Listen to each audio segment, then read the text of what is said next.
Lord Peter Wimsey.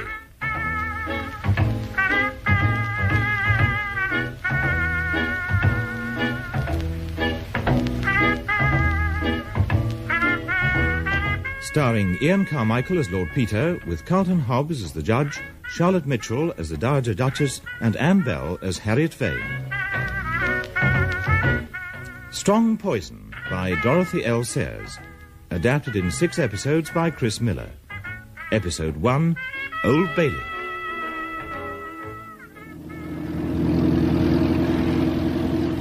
I'm terribly afraid, Peter, that we are going to be too late to obtain seats. Now, don't worry about that, Mother. Old Parker Bird has reserved some for us, and Freddie Arbuthnot has promised to keep them warm till we arrive. Freddie, what's his interest in this trial? Just curiosity, like everyone else. Murder is always fascinating, don't you know? And when it's a case of a young woman being accused of poisoning her lover, it becomes nothing short of sensational. Particularly when she admits to buying in large quantities of arsenic and produces such a dashed entertaining reason for doing so. What reason precisely, dear? Yes. Well, I don't want to spoil it for you, Mother. The judge is summing up today, so he'll be going through all the evidence. Incidentally, the case against the prisoner will be very convincing and watertight. The judge will be beastly hostile, and the jury will undoubtedly convict. Very well, dear. But one thing I can tell you for certain, Mother. Harriet Vane did not murder Philip Boyes. Just as you say, dear.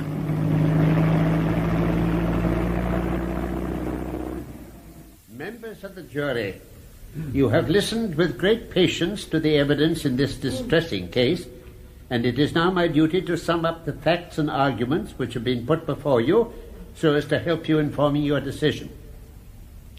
The deceased, Philip Boyes, was, as you have heard, a writer, and in the year 1927 he became acquainted with the prisoner Harriet Vane, who is also a novelist by profession. She has told us herself, with great candour, how she became deeply attached to Philip Boyes, and how 8 months after meeting him she consented to live on terms of intimacy with him outside the bonds of marriage. Now, you may feel, and quite properly, that this was a very wrong thing to do. You will not be led away by the false glamour which certain writers contrive to throw about free love into thinking that this was anything but an ordinary vulgar act of misbehaviour. Sir Impey Biggs, very rightly using all his great eloquence on behalf of his client, has spoken of Miss Vane's unselfish sacrifice and immolation. He will not, I am sure, pay too much attention to this. At any rate, Philip Boyes and the prisoner lived together in this fashion for nearly a year, apparently on terms of the greatest mutual affection.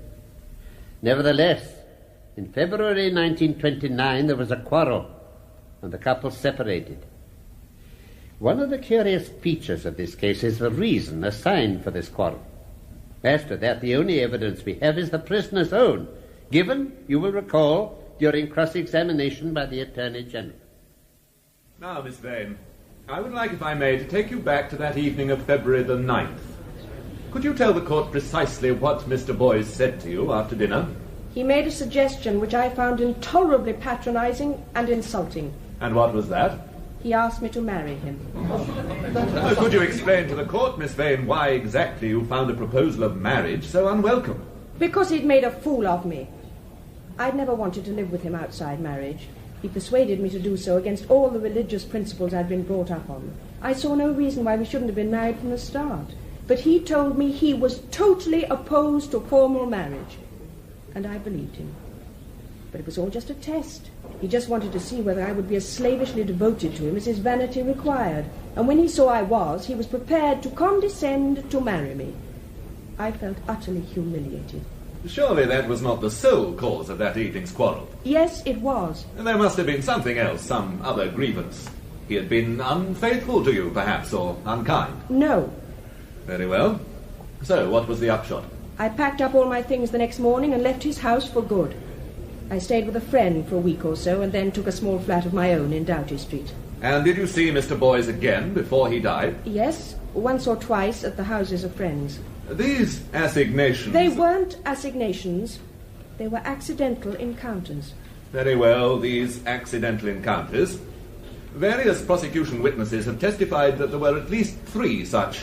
One at the end of March, another in the second week of April, and a third sometime in May. Is that correct? They were informal gatherings, so I cannot swear to the dates, but I believe that is substantially correct, yes. Did you speak to Mr. Boys on any of these occasions? I was polite, but no more. You still felt animosity towards him? I was still very angry with him. Angry enough to give him arsenic? No! Not ever angry enough for that. Well, members of the jury, that is for you to consider. Whether Philip Boyce's proposal of marriage could reasonably be construed as a motive for murder. But I must impress upon you that no other motive has been suggested in evidence. Let us now turn our attention to the question of the arsenic. On April the 10th, a young woman who has been identified as Harriet Vane entered a chemist's shop in Southampton Row and purchased 2 ounces of commercial arsenic, saying that she needed it to destroy rats. You will recall the prisoner's evidence concerning this transaction given during Sir Impey Biggs' examination in chief. Miss Vane, did you in fact buy arsenic, as stated by witnesses, on April the 10th? Yes, I did. And what name did you sign in the poisons book? Mary Slater. Did you use the arsenic to destroy rats? No. Did you make any further purchases of arsenic? Yes. On May the 5th, I bought a tin of arsenical weed killer from a different shop and gave the name Edith Waters. Miss Vane, what is your profession? I'm a novelist. I write detective stories. Could you tell the court, Miss Vane, why you made these 2 purchases of arsenic? Because at the time I was writing a novel about arsenic poisoning, and I wanted to prove by experiment how easy it is for an ordinary person to get hold of the stuff. Please continue, Miss Vane. There's a scene in the book where a young woman goes into a chemist shop and buys a considerable quantity under a false name. I had to prove to myself that it was within the bounds of possibility. Miss Vane, when did you get the idea for this story? Last December. I discussed it at the time with Mr. Challoner, my literary agent. Last December? So you were discussing plans for a novel which involved the surreptitious purchasing of arsenic some 2 months before your quarrel with Philip Boyce? Yes. My lord, at a later stage I shall call Mr. Challoner to corroborate Miss Vane's evidence on this point. That, then, members of the jury, is the prisoner's explanation of these purchases, and you must consider it for what it is worth. Now, about this time, Philip Boyce began to suffer from renewed attacks of a gastric trouble to which he had been subject for some years. There is, however, a coincidence of dates here which may be significant, for each of these attacks occurred within a day or so of his meeting Miss Vane. Indeed, in 2 cases, within a few days of Miss Vane's purchase of arsenic. At any rate, after the 3rd attack, Boyce was advised by his doctor to take a holiday, and he went to North Wales with a friend, Mr. Ryland Vaughan. According to Mr. Vaughan, Philip Boyce's health improved dramatically there, but he continued to fret about Harriet Vane. On June the 16th, he wrote to her, saying he would be back in town on the 20th and would like to see her to attempt a reconciliation. Miss Vane replied in a cold, almost hostile note that he could come round at 9:30 p.m. on the 20th if he wished, but she had no intention of changing her mind. Nevertheless, Philip Boyce came back to town on the afternoon of the 20th. We now come to the evening of that day, and I ask for your particular attention here because it was undoubtedly in the course of this evening that the fatal dose of arsenic was administered. At 7:30, Mr. Boyce went round to have dinner with his cousin, Mr. Norman Urquhart, in whose house in Woburn Square, incidentally, he had gone to reside shortly after Miss Vane left him. The door was opened by Mr. Urquhart's maid, Hannah Westlock, and I would like to recall to you in detail Miss Westlock's evidence. Miss Westlock, how did Mr. Boyce look to you when he arrived on the evening in question? Oh, he looked very well, sir. Fitter than I'd seen him for months. Can you tell the court where he went when he entered the house? Yes, sir. He went straight up to his room, and about a quarter of an hour later he came down to the library for sherry. Was Mr. Urquhart in the library then? No, sir. He came in almost immediately after. Carry on, Miss Westlock. Who poured the sherry? I did, sir. I decanted a fresh bottle on the master's orders and poured the gentlemen out a glass each. They wasn't long about it and came into dinner shortly. And where were you throughout dinner? In the dining room, sir. Master likes me to be in attendance the whole time. Very dignified custom. Could you now tell the court, Miss Westlock, what the gentlemen ate that evening? Well, sir, they had clear soup, sir, followed by turbot with sauce and then casserole chicken, sir, and finally a sweet omelette. Did they finish all these dishes? No, sir. The first 3 courses came back to the kitchen, and Mrs. Pettican, that's the cook, and we finished them off for our supper. And did you feel any ill effects after the meal? No, sir. Tell us about the sweet omelette, Miss Westlock. There was none of that left, you say? No, sir, because it has to be eaten at once, sir. Mr. Urquhart's very particular about that, sir. So Mr. Boyce cooked it at the table in a chafing dish and then divided it into 2 portions, one for himself and one for the master, sir. And you say Mr. Boyce cooked it? Yes, sir. And did they both eat their portions? Oh, yes, sir. Was there anything at all at the table which Mr. Boyce partook of alone? Yes, sir. There was a bottle of Burgundy. Mr. Urquhart don't drink at meals now, but Mr. Boyce had a couple of glasses, and afterwards I corked the bottle up, sir. Thank you, Miss Westlock. Millard, I shall be calling Sir James Lubbock later to testify that the contents of that bottle were fortunately preserved and were later analysed and found to be harmless. So you see, members of the jury, every article of diet except the wine was partaken of by 2 people at least, and in most cases by 4. And neither Mr. Urquhart, Miss Westlock, nor Mrs. Pettican felt any ill effects. This brings us to 9 o'clock. After dinner, coffee was ordered, but Boyce excused himself on the ground that he would probably be given coffee by Harriet Vane. At 9:15 he left Woburn Square and took a taxi the half-mile or so to Doughty Street. He arrived at 9:25, and Miss Vane let him in immediately.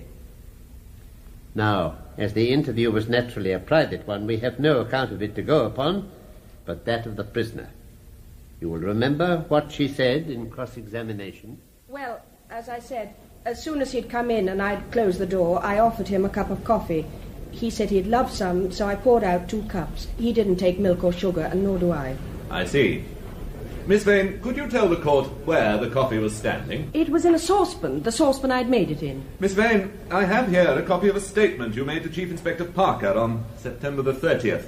In it you say, and I quote, "I had a cup of coffee ready for him on his arrival." Did you have a cup of coffee ready? Not in a cup. No, the coffee was in the saucepan, as I said. Then why did you say in your statement that the coffee was in a cup? I didn't. I said I had a cup of coffee ready, meaning a certain quantity of coffee. Is that a normal expression amongst the bohemians of Bloomsbury? Miller, I object to my learned friend's sneering tone. Thank you, Sir Impey. Mr. Attorney, could you possibly phrase your question less tendentiously? As your lordship pleases. Miss Vane, is a cup of coffee, meaning a certain quantity of coffee, a normal expression? It is to me, yes. Thank you, Miss Vane. Well, members of the jury, whether that phrase is normal usage is something you will be able to judge for yourselves. But I hardly need point out how damaging to Miss Vane's case any suggestion that the cup had been prepared in advance would be. Be that as it may, according to the prisoner's evidence, the interview was not a satisfactory one, and at 10 o'clock the deceased expressed his intention of leaving her. She says that he appeared uneasy and remarked that he was not feeling well, adding that her behavior had greatly upset him. At 10 minutes past 10, that is a full 10 minutes later, and I would like you to make a particular note of that, the taxi driver Burke, who was standing on the rank in Guildford Street, was approached by Philip Boyce and told to take him to Woburn Square.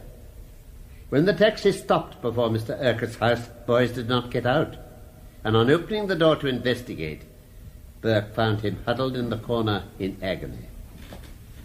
He was helped into the house, and as this attack appeared to be much more serious than usual, Mr. Urquhart summoned Dr. Weir by telephone.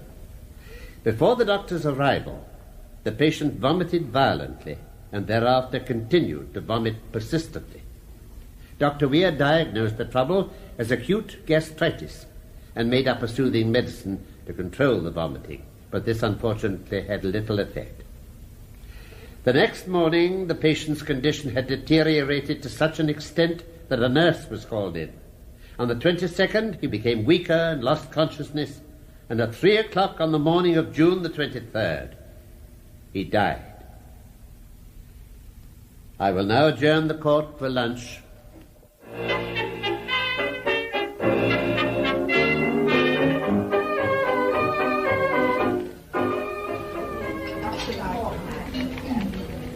Roast beef for you, Mother? Very nice. Well, I'll have the same. There's 2 roast beefs, waiter. Ready? Oh, I don't know. He would adjourn just at the beastliest moment when everybody's appetite is thoroughly taken away. However, I could manage to fold a chop into the system. Mutton? Fine. And a mutton chop, waiter. Yes. With all the usual trimmings, what? Thank you, my lord. Such an interesting case, don't you think so, Freddie? I was just wondering to myself why I'd come to the ballet show, actually, Duchess. Tedious, I find it. The gal's not even pretty. I don't think I'll go back after grub. I'll wager that you do, Freddie. Oh, excuse me a moment, Mother, there's Biggie. Must just have a word with him. Yes, well, you run along, dear, and give Sir Impey my regards. He's right here. Yes. Gone to put an alternative theory of some kind, I expect. I expect so. Top hole to see old Wimsey back, ain't it? Wonderful how keen he is on this sort of thing, don't you know? Rampages off the minute he gets home like the jolly old war horse sniffing the TNT, what? Regularly up to his eyes in it. Yes, well, you see, it's one of Chief Inspector Parker's cases, and they're such great friends, you know, quite like David and Beersheba. Or do I mean Daniel? What the jury make of it, though, I don't know, with faces like hams, most of them, except the one who looks like an artist, and he wouldn't have any features at all if it wasn't for that dreadful tie on his beard, looking like Christ. Well, only not really Christ, but one of those Italian ones in a pink frock and a blue top thing. Wasn't that Peter's Miss Climpson on the jury? Who? Miss Climpson, the elderly spinster who looks as if she stepped out of a magazine of the 90s. Oh, yes. Ain't she the one who runs that comic charity stunt of Wimsey's for him? Oh, yes, yes. Such a good thing, too, answering all those shady advertisements and then getting the people shown up. So courageous, too. Some of them the horridest, oily people. And murderers, I shouldn't wonder, with automatic thingamies and life preservers in every pocket. And very likely a gas oven full of bones, like Landru. So clever, wasn't he? And really such women. Born murderesses, as somebody says. Quite pig-faced, but not, of course, deserving it. And possibly the photographer don't do them justice, poor things. Ah, he has Peter. I'm frightfully sorry to disappear like that, Mater, but I had to say a word to Biggie. He's having a rotten time. And that old Jeffries of a judge looks as though he was getting measured for the black cap. Confound the fellow for not reading out that letter again. What letter, Wimsey? The one Boys wrote to Miss Vane from North Wales. Biggie made a lot of it in his closing speech yesterday. It was full of self-pity. Life is an utter mess-up. I can't stick it out here any longer. If I can't make you see this thing in the right perspective this time, I'll chuck it for good. I decided to cut adrift and take a trip out west. That sort of thing, you know. Biggie argued that it strongly suggested Boys was thinking of suicide. Yes, but if it was suicide, when did he take the arsenic, dear? Well, what about those 10 minutes between leaving Miss Vane and hiring the cab? If he'd taken it in liquid form, he'd have been getting the jolly old symptoms in a quarter of an hour. You've been reading up the subject, Peter. Yes. Dangerous to know too much about poisons, what? Look at the trouble it landed Miss Vane in. Be thou as chaste as ice, as pure as snow, thou shalt not escape the Old Bailey. Well, the young woman doesn't seem to have tried that recipe, does she? You ought to be on the jury, Freddie. I bet that's what they're all saying at this moment. I'm convinced that foreman is a teetotaler. I saw ginger beer going into the jury room. I only hope it explodes and blows his inside through the top of his skull. All right, I understand. What you want is a drink. Now, where's that wine waiter? Ah, waiter! Waiter!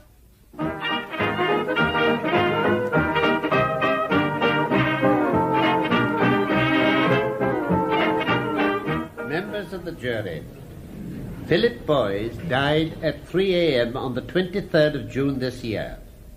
Dr. Weir issued a death certificate stating that the cause of death was acute gastritis, and the funeral took place on the 28th of the same month. Up to this time, of course, no suspicion of any kind had been aroused. However, during the month of August, the nurse who had been called in 2 days before Boys died, Nurse Williams, went to look after another friend of Ryland Vaughan's. Mr. Vaughan, you recall, was the gentleman who accompanied Boys to North Wales. Rather indiscreetly, you may think, Nurse Williams spoke about Philip Boys to her new patient, saying that in her opinion, His illness had looked very much like poisoning, and even mentioning the word arsenic. This quickly got to the ears of Mr. Vaughan. Now, Mr. Vaughan had been greatly distressed and surprised by Philip Boyce's death after his immense improvement on holiday.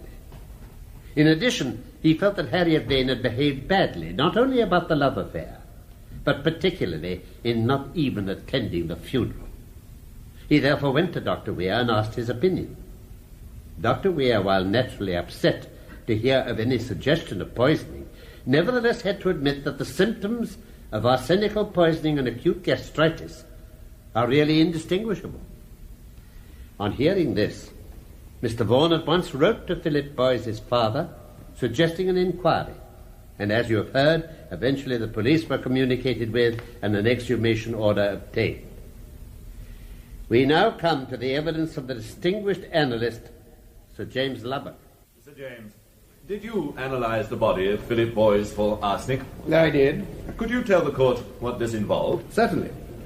My colleague and I took certain organs of the body, the stomach, intestines, kidneys, liver, and so on, and first of all subjected small portions of them to Marsh's test for arsenic, which indicated that they all contained the element.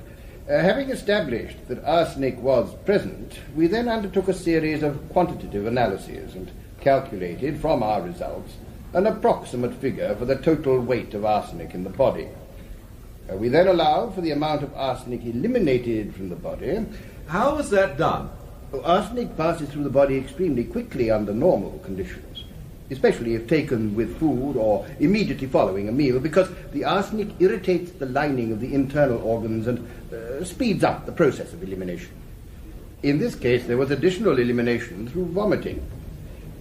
We came to the conclusion that a large and fatal dose of arsenic, 4 or 5 grains perhaps, had been taken about 3 days before death. Did you test the hair and fingernails for arsenic? We did. Did you find arsenic present? Yes. More than in the hair of a normal, healthy person? Considerably more. How far along the hair did you find arsenic? About half an inch. And what, in your opinion, does this indicate? That the deceased had taken arsenic at least 3 months before his death. Thank you, Sir James. And you will have to decide, members of the jury, what importance is to be attached to that evidence in view of the prisoner's purchase of arsenic in April and May and the deceased's attacks of sickness in March, April, and May. There is just one more point for us to consider.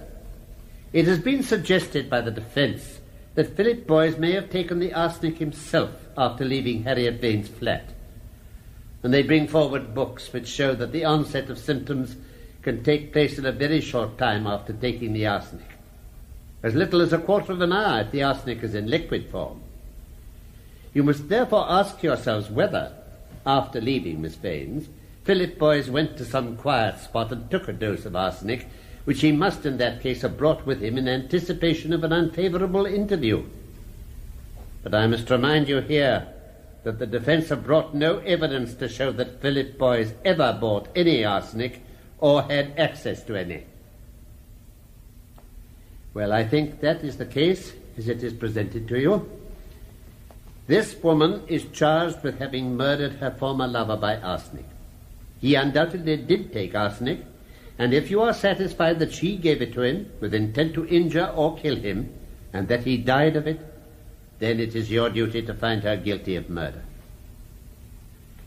Sir Impey Biggs, in his able and eloquent speech, has put it to you that she had very little motive for such a murder. But I am bound to tell you that murders are very often committed for what seem to be the most inadequate motives, if indeed any motive can be called adequate for such a crime. The prisoner had the means, the arsenic, the expert knowledge, and the opportunity to administer it. If you feel that there is any reasonable doubt that the prisoner gave this poison to Philip Boyce deliberately, you must bring her in not guilty of murder. You are not bound to decide how it was given, if it was not given by her. Consider the circumstances of the case as a whole, and say what conclusion you have come to.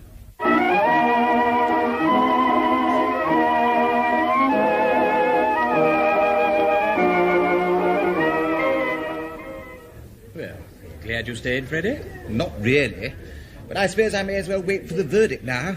It can't be long. You think it's all cut and dried, do you? Well, it's obvious, ain't it? I suppose they can't in decency not make a pretence of consulting about it. I'm giving them 20 minutes. It's all wrong, you know, old man. All wrong? We don't really mean that, Wimsey. I do. But I mean, dash it, where's the flaw in it? There isn't one. It's damnably knife-proof. There's nothing wrong about it at all. Except that the girl's innocent. You're turning into a common or garden psychologist. Isn't he, Duchess? Oh, I wish I had known that girl. So interesting. A really remarkable face. Though perhaps not strictly good-looking, and all the more interesting for that, because good-looking people are so often cows. I read one of her books recently, you know, really quite good and so well written. And I didn't guess the murderer till page 200. Rather clever, because I usually do about page 15. So very curious to write books about crimes and then be accused of a crime oneself. Some people might say it was a judgment. I wonder whether, if she didn't do it, she has spotted the murderer herself. I don't suppose detective writers detect much in real life, do they, except Edgar Wallace, of course, who always seems to be everywhere, and dear Conan Doyle, and the black man, what's his name? And, of course, the Slater person, such a scandal.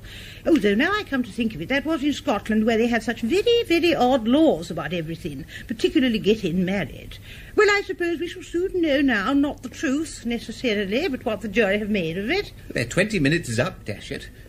I say, Wimsey, did she really not do it? Ah, I have locked my heart in a silver box and pinned it with a golden pin. Nobody's opinion matters now except the jury's. I expect Miss Kimpson is telling them all about it. And when once she starts, she doesn't stop for an hour or two.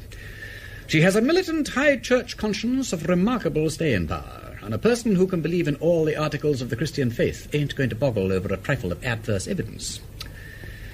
Go and have dinner, Freddie L. Bean, or go to sleep or something. Nothing's going to happen for ages. Not for ages.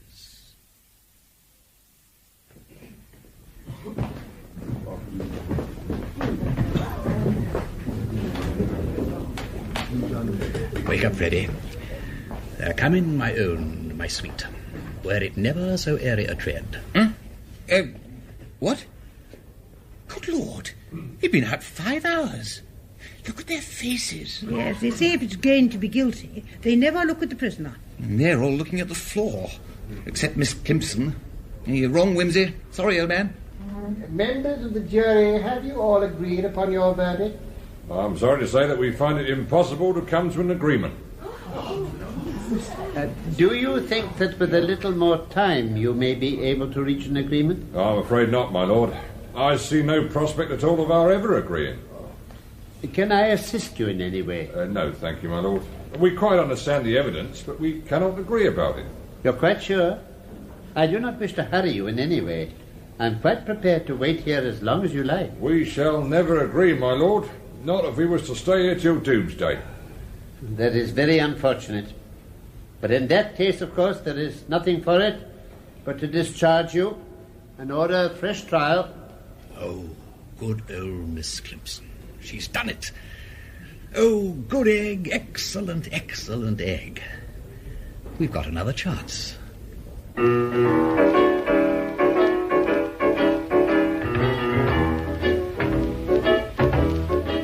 In that episode of Strong Poison, the parts were played as follows. Lord Peter Wimsey, Ian Carmichael, the Judge, Carlton Hobbs, the Dowager Duchess, Charlotte Mitchell, Harriet Vane, Anne Bell, Attorney General, Stephen Thorne, Sir Impey Biggs, Robert Gillespie, Sir James Lubbock, Garrard Green, Freddie Arbuthnot, Christopher Schooler, Hannah Westlock, Christine Ozanne, foreman of the jury, Clifford Norgate. Old Bailey was adapted by Chris Miller from the book Strong Poison by Dorothy L. Sayers. The programme was produced by Simon Brett.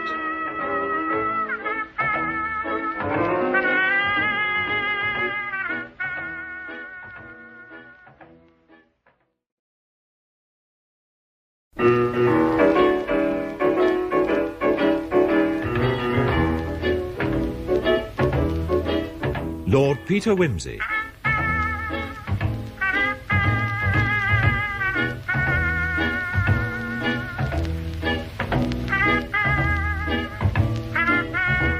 starring Ian Carmichael as Lord Peter, with Ambrosine Philpotts as Miss Climpson, Anne Bell as Harriet Vane, and Gabriel Wolfe as Chief Inspector Parker.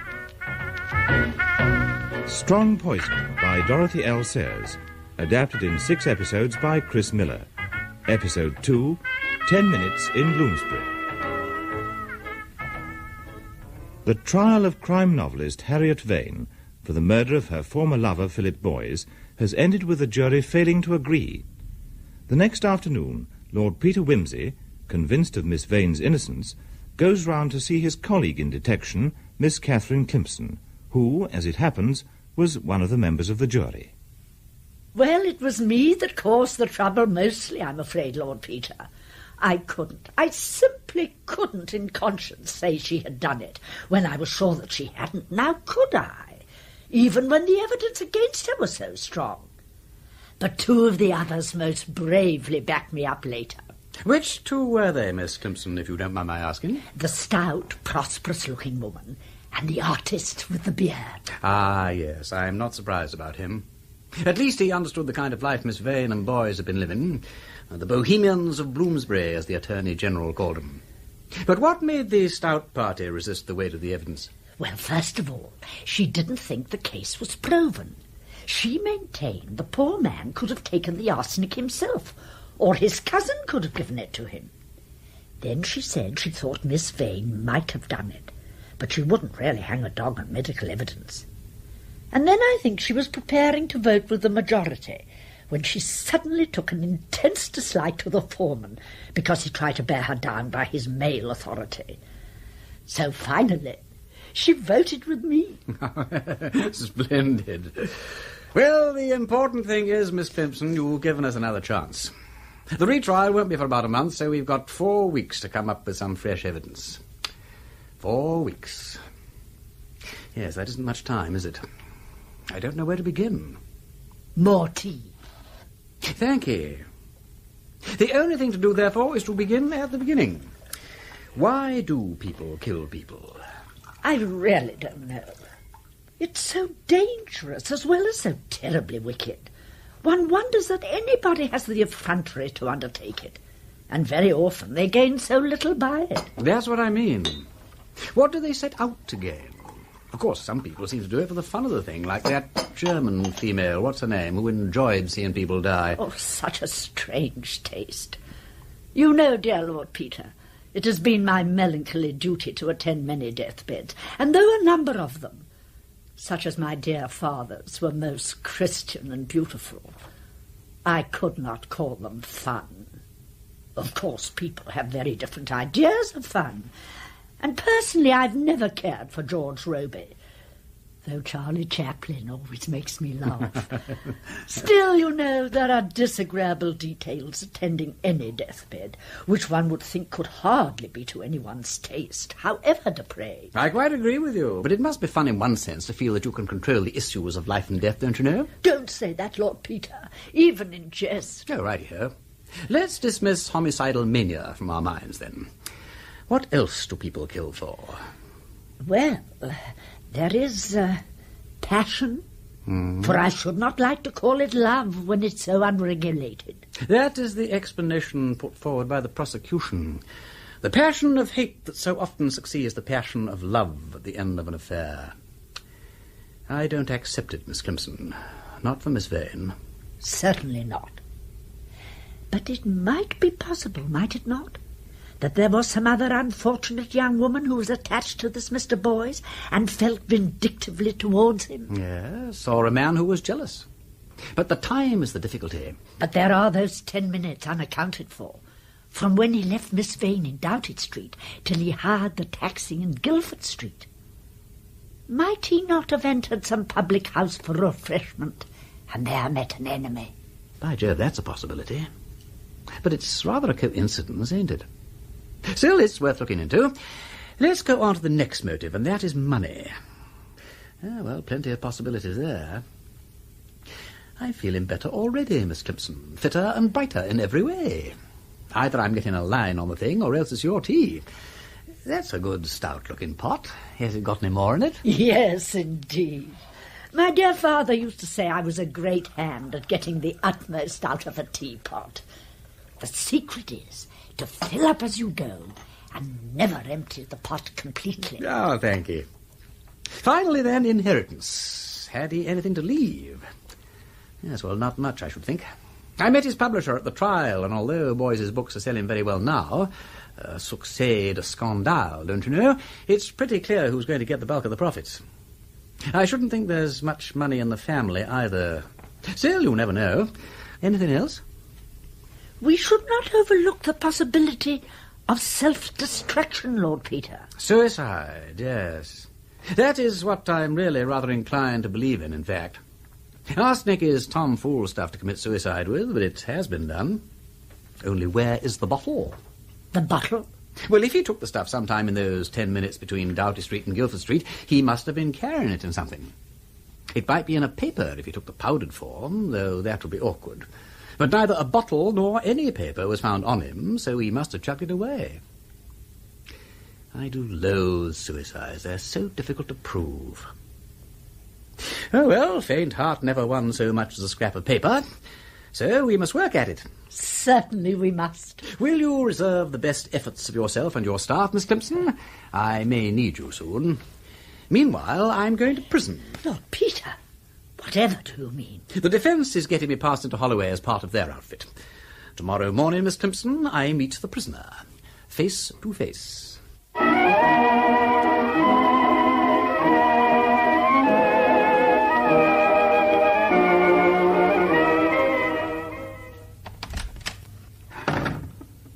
Good morning, Miss Vane.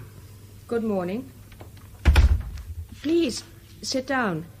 You're Lord Peter Wimsey, I believe, and have come from my solicitor. Yes. Yes, I heard the case and all that, and I contacted Mr. Cross because I thought there might be something I could do, don't you know? That was very good of you. No, not at all, dash it. I mean to say I rather enjoy investigating things, if you know what I mean. I know. Being a writer of detective stories, I've naturally studied your career with interest. I say, have you? Well, that's rather a good thing in a way, because you'll understand that I'm not really such an ass as I'm looking at present. You're not looking an ass. I'm really very grateful to you, though I'm afraid I'm rather a hopeless case. Now, don't say that. It can't be hopeless unless you actually did it, and I know you didn't. Well, I didn't, as a matter of fact. Well, of course not. You don't happen to know who did, do you? I believe Philip took the stuff himself. He always wanted to be a victim, and in the end he succeeded. He was rather a defeatist sort of person, you know. He thought people were in league to spoil his chances, so when I walked out, he took it particularly hard. Forgive my asking, but you were very fond of him? I must have been, mustn't I, to have consented to live with him? Well, not necessarily. You might have been sorry for him, or bewitched by him, or even badgered to death by him. All those things. Were you friends? No. Philip wasn't the sort of man to make a friend of a woman. He wanted devotion. That was why he put me on probation, like an office boy, to see whether my devotion was abject enough. And when he thought it was, he condescended to say he'd marry me. Oh, I didn't like having matrimony offered as a bad conduct prize. I don't blame you. It sounds to me as if the fellow's a prig, not to say a bit of a cad. It was humiliating. The minute I saw that, well, the whole thing simply shut down. Flop. Yes, I can quite see that. Well, I'm glad you feel like that about it. Why? Well, simply that when all this is over, I want to marry you. If you can put up with me and all that. Oh. Are you another of them? That makes 47. 47 what? Proposals. They come in by every post. I suppose there are a lot of imbeciles who want to marry anybody who's at all notorious. Oh, dear me, that makes it very awkward. As a matter of fact, you know, I don't need any notoriety. It's no treat to me. Perhaps I'd better not mention it again. I'm sorry, but one gets rather a bruised sort of feeling in my position. There have been so many beastlinesses. I know. Yes, it was stupid of me. No, I think it was stupid of me. But why? Why? Well, I thought you'd be rather an attractive person to marry, that's all. I mean, I sort of took a fancy to you. I can't tell you why. There's no rule about it, you know. I see. Well, it's very nice of you. What would your noble family think about it? Oh, my mother's the only one that counts, and she likes you very much from what she's seen of you. So you had me inspected? No. Oh, dash it all, I seem to be saying all the wrong things today.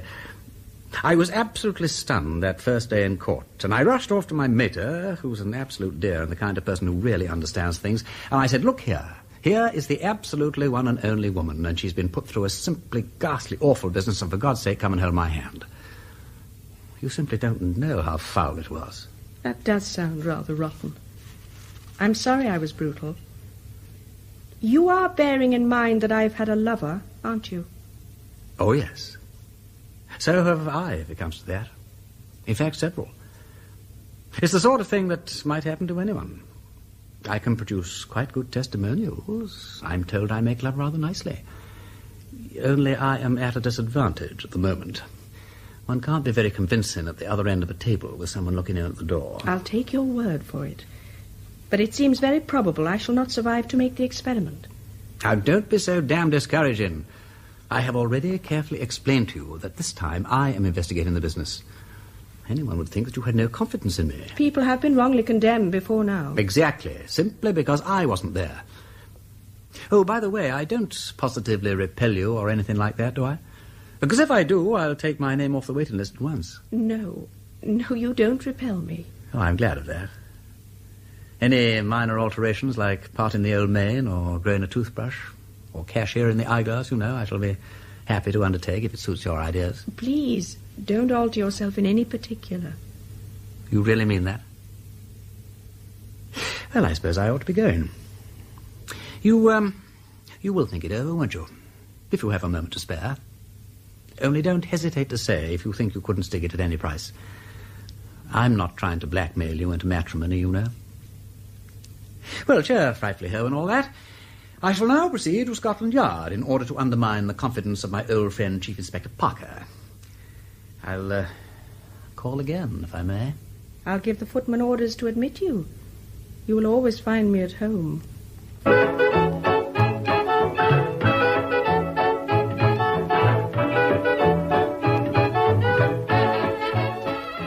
Come in, Peter. Come and sit down. Charles Parker, you have made a mistake. I beg your pardon? The Vane case. You come a mucker over it, you really have. I don't think so. It was pretty straightforward, really. Charles Acushla, distrust the straightforward case. Even the path of light is curved, or so they tell us. You have made a mistake. Oh, come now. Just because the jury didn't agree... Oh, for God's sake, man, do what you can to put the thing right before next exercises, or I'll never forgive you. Damn it, you don't want to hang the wrong person, do you? Especially a woman and all that. Have a fag. You're looking quite wild about the eyes. Thank you. Oh. Do you really think we made a mistake? Yes. Oh, dear. Well, I'm sorry if we've got the wrong pig by the ear, but it's the defence's business to point out where we're wrong, and I can't say they put up a very convincing show. No, confound him. Is that fool and beast of a solicitor, Crofts? Blast his ugly eyes. I know the brute thinks that she did it, and I hope he will fry in hell and be served up with cayenne pepper on a red-hot dish. What eloquence. Anybody'd think you'd gone goopy over the girl. Well, that's a damn friendly way to talk. When you went off the deep end about my sister, I may have been unsympathetic, I dare say I was, but I swear I didn't dance on your tenderest feelings and call your manly devotion going goopy over a girl. Good Lord. You don't seriously mean that Oh, no. I mean, I am not expected to be serious. I'm sorry. No, if it's like that, I'm damned sorry, old man. But what can I do? Now you're talking. First of all, answer a straight question. Did Boys leave a will? Yes. Well, he didn't own much except his copyrights, though. Originally left them to Miss Vane, but after they separated, he made a new will in favour of his friend Ryland Vaughan. Thank you. Was he insured? No. Good. Now, look here. The most likely thing is that this unsavoury blighter Boys committed suicide. The unspeakable defence haven't been able to trace any arsenic to his possession, but then they probably couldn't trace a herd of black cattle over a snowbound field in broad noonday with a microscope. I want your people to take it up. Boys, query, arsenic, huh? Anything else? Yes. Find out what Boys did in those 10 minutes after he left Miss Vane's, particularly whether he visited any pub, if he met anybody, and what he took to drink. That shall be done. Boys, query, pub. Yes. Thirdly, find out if any bottle or paper that might have contained arsenic was picked up in that part of Bloomsbury. Oh, indeed. Would you like me to trace the bus ticket dropped by Mrs. Brown outside Selfridge's in the last Christmas rush? And no use making it too easy. Charles... Boys, Doughty Street area, query, bottle or paper. Yes. That's all for the moment. Oh, thanks for small mercies. Well, good luck, Peter. Funny for you and me to be on opposite sides, isn't it? Very. I'm sorry about it, but it's your own fault. Well, you shouldn't have been out of England. By the way, you realise that probably all our young friend did during those missing 10 minutes was to stand about in Tearballs Road or somewhere looking for a stray taxi? Oh, shut up.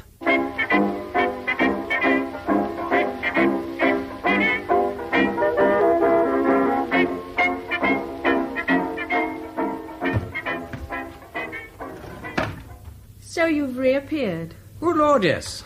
Surely you expected me to. I fancied I'd left that impression. I say I've thought of a good plot for a detective story. Really? Top hole. However, business first. Do you happen to know whether Philip Boyes made a will? Oh, yes, in my favour. He named me as his literary executor, too. Good heavens. Do you know, I'd quite forgotten about that. He must have altered it when we parted, mustn't he? Or I'd have heard about it. You didn't know he altered it then? Before he died, I mean. I never thought about it. Why? Nothing. Only I'm rather glad the will wasn't brought up at the thingamabob. Meaning the trial? You needn't be so delicate about mentioning it. You mean if I'd thought I was still the heir, I might have murdered him for his money? It didn't amount to a hill of beans, you know. I was making 4 times as much as he was. Oh, yes. Yes, it was only this silly plot that I got in mind. But it is rather silly, now I come to think of it. Tell me. Well, it's about a girl who writes novels, crime stories, in fact.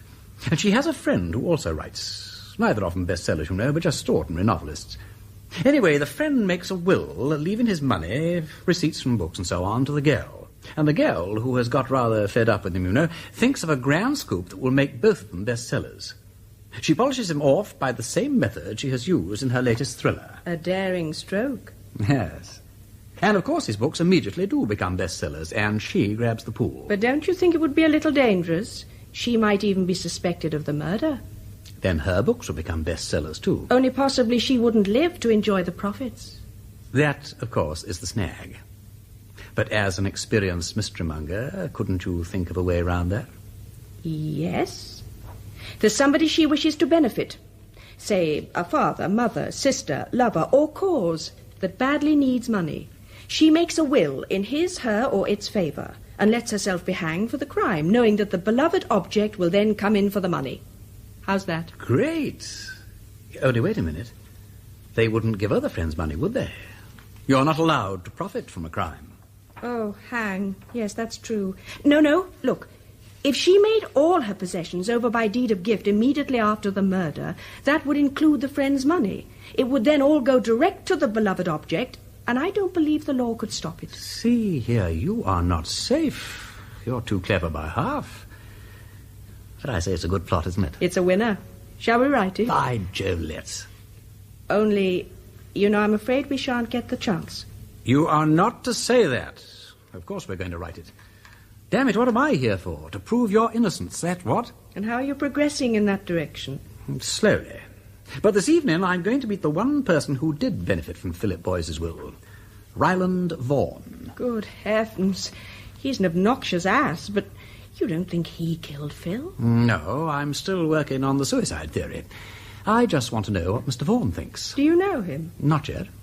But I have a friend who does, I'm quite certain. Keep smiling. It suits you.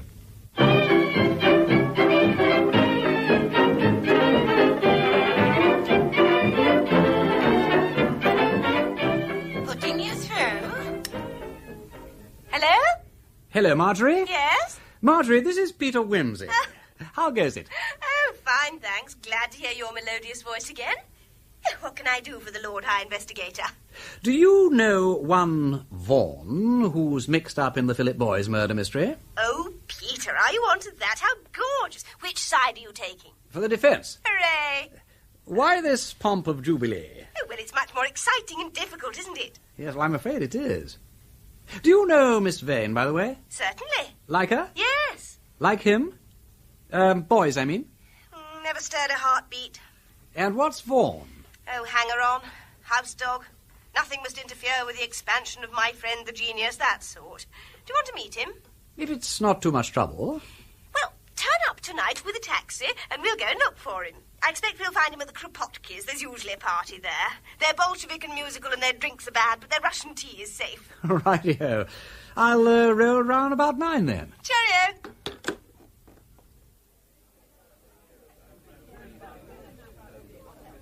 Here's Peter. Peter, this is Nina Kropotki. So pleased. Sit down. Thank you. Vanya will get you something to drink. Oh, this is beautiful, yes? That is Stanislav. Such a genius. His new tone poem on the Piccadilly tube station. Great, n'est-ce pas? 5 days he was continually travelling upon the escalator to absorb the tone values. Colossal. So, you think? Ah, you can appreciate. It is the soul of rebellion in the crowd. The clash, the revolt at the heart of the machinery. It gives the bourgeois something to think of. Oh, yes. Of course, you understand it is really for the big orchestra. On just piano and violin, it is nothing. It needs the brass, the effects, the timpani. Brrr, so... But one seizes the form, the outline.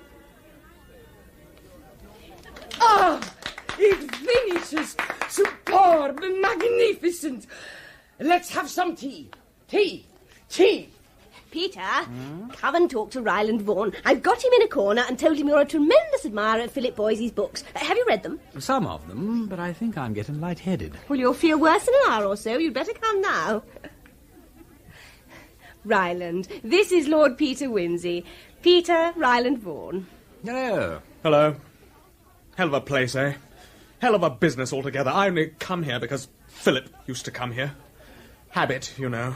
You knew him very well, of course. Oh, I was his only real friend. All the rest only cared to pick his brains. Apes, parrots, all the bloody lot of them. They sucked the blood out of him. And his damned thieves of publishers took every blasted coin they could lay their hands on. And then that bitch of a woman poisoned him. My God, what a life! Yes, but what made her do it? If she did do it. Oh, she did it, all right. Sheer beastly spite and jealousy, that's all there was to it. Just because she couldn't write anything but tripe herself. You'd think it would have been enough for her to help and look after a genius like Phil, wouldn't you? Why, damn it, he used to ask her advice about his work. Her advice! My God! Did he take it? Take it? She wouldn't give it.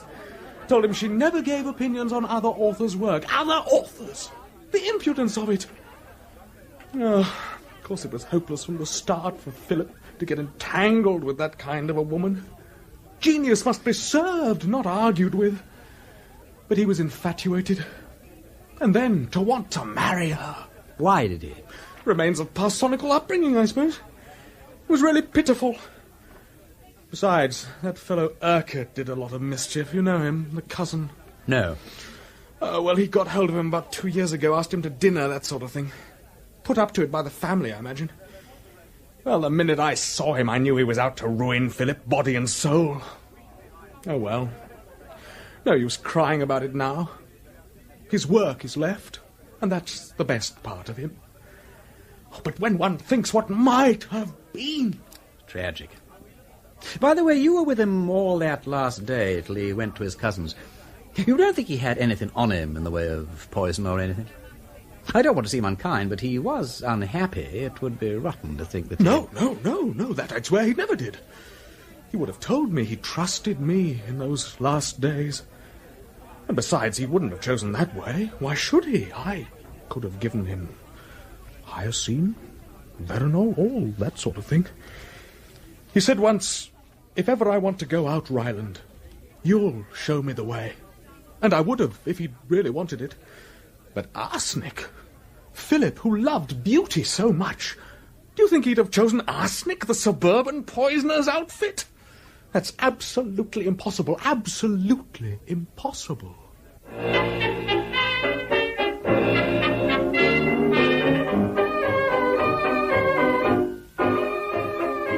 And I think he's right. Do you? Why? He doesn't fit in with the picture of the man I'm building up. He really had too high an opinion of himself, don't you know? I don't think he'd have willfully deprived the world of the privilege of reading his books. Oh, I'm sorry, I'm being beastly sarcastic. I'm afraid I'm letting my emotions cloud my judgment. The fact is, I am most damnably jealous of the fella. I oughtn't to be, but I am. That's just it. And you always would be.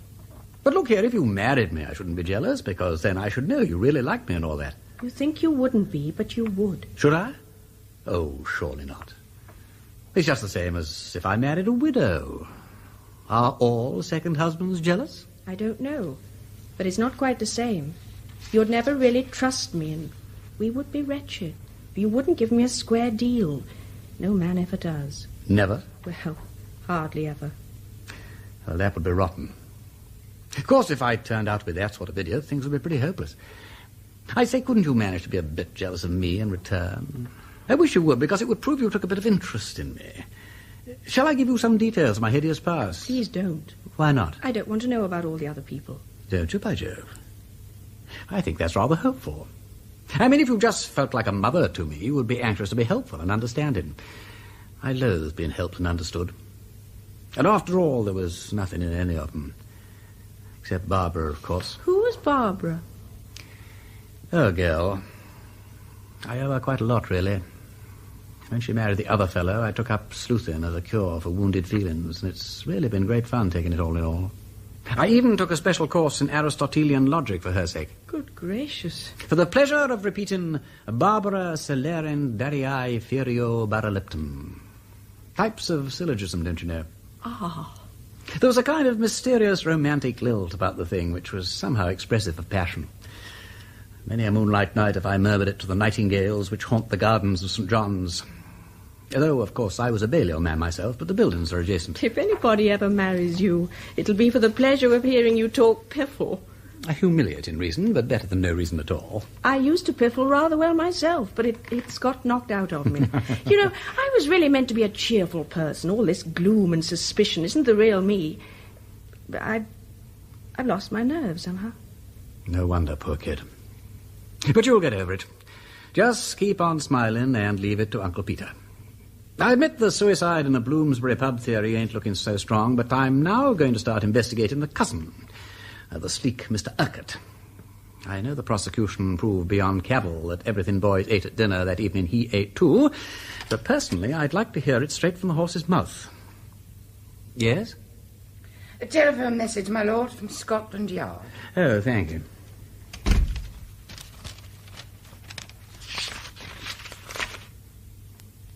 Good heavens.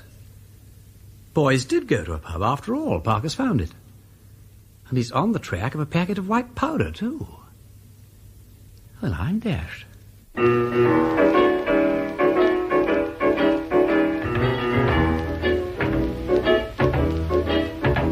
In that episode of Strong Poison, the parts were played as follows. Lord Peter Wimsey, Ian Carmichael, Miss Climpson, Ambrosine Philpotts, Harriet Vane, Anne Bell, Chief Inspector Parker, Gabriel Wolfe, Marjorie Phelps, Rosalind Adams, Ryland Vaughan, Christopher Bidmead, Nina Kropotki, Margaret Robertson. 10 Minutes in Bloomsbury was adapted by Chris Miller from the book Strong Poison by Dorothy L. Sayers. The programme was produced by Simon Brett.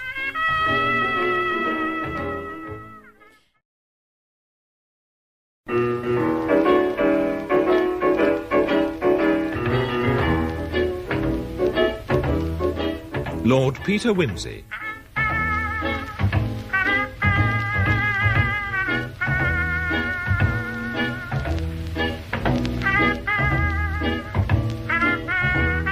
Starring Ian Carmichael as Lord Peter and Peter Jones as Bunter, with Gabriel Wolfe as Chief Inspector Parker. Strong Poison by Dorothy L. Sayers, adapted in 6 episodes by Chris Miller. Episode 3, Norman Urquhart. Lord Peter Wimsey has proposed marriage to Harriet Vane, who was in Holloway awaiting retrial on a charge of poisoning her ex-lover, Philip Boyes, with arsenic. In his attempts to establish Miss Vane's innocence, Wimsey has enlisted the help of his friend, Chief Inspector Parker, who's now come up with some evidence that suggests Boyes may have committed suicide. Here's the lady you're anxious to meet, Peter.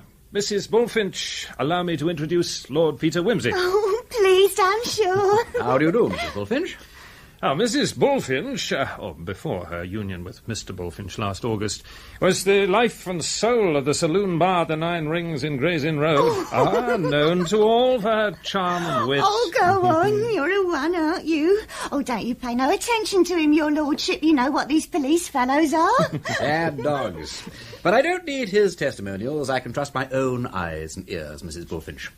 And I can only say that if I had had the happiness to make your acquaintance before it was too late, it would have been my lifetime's ambition to wipe Mr. Bullfinch's eye. Oh, you're every bit as bad as he is. Worse. Now, Mrs. Bullfinch, if you wouldn't mind beginning at the beginning and telling his lordship your story. Oh, about the young man and the white paper packet? Precisely. Why, of course.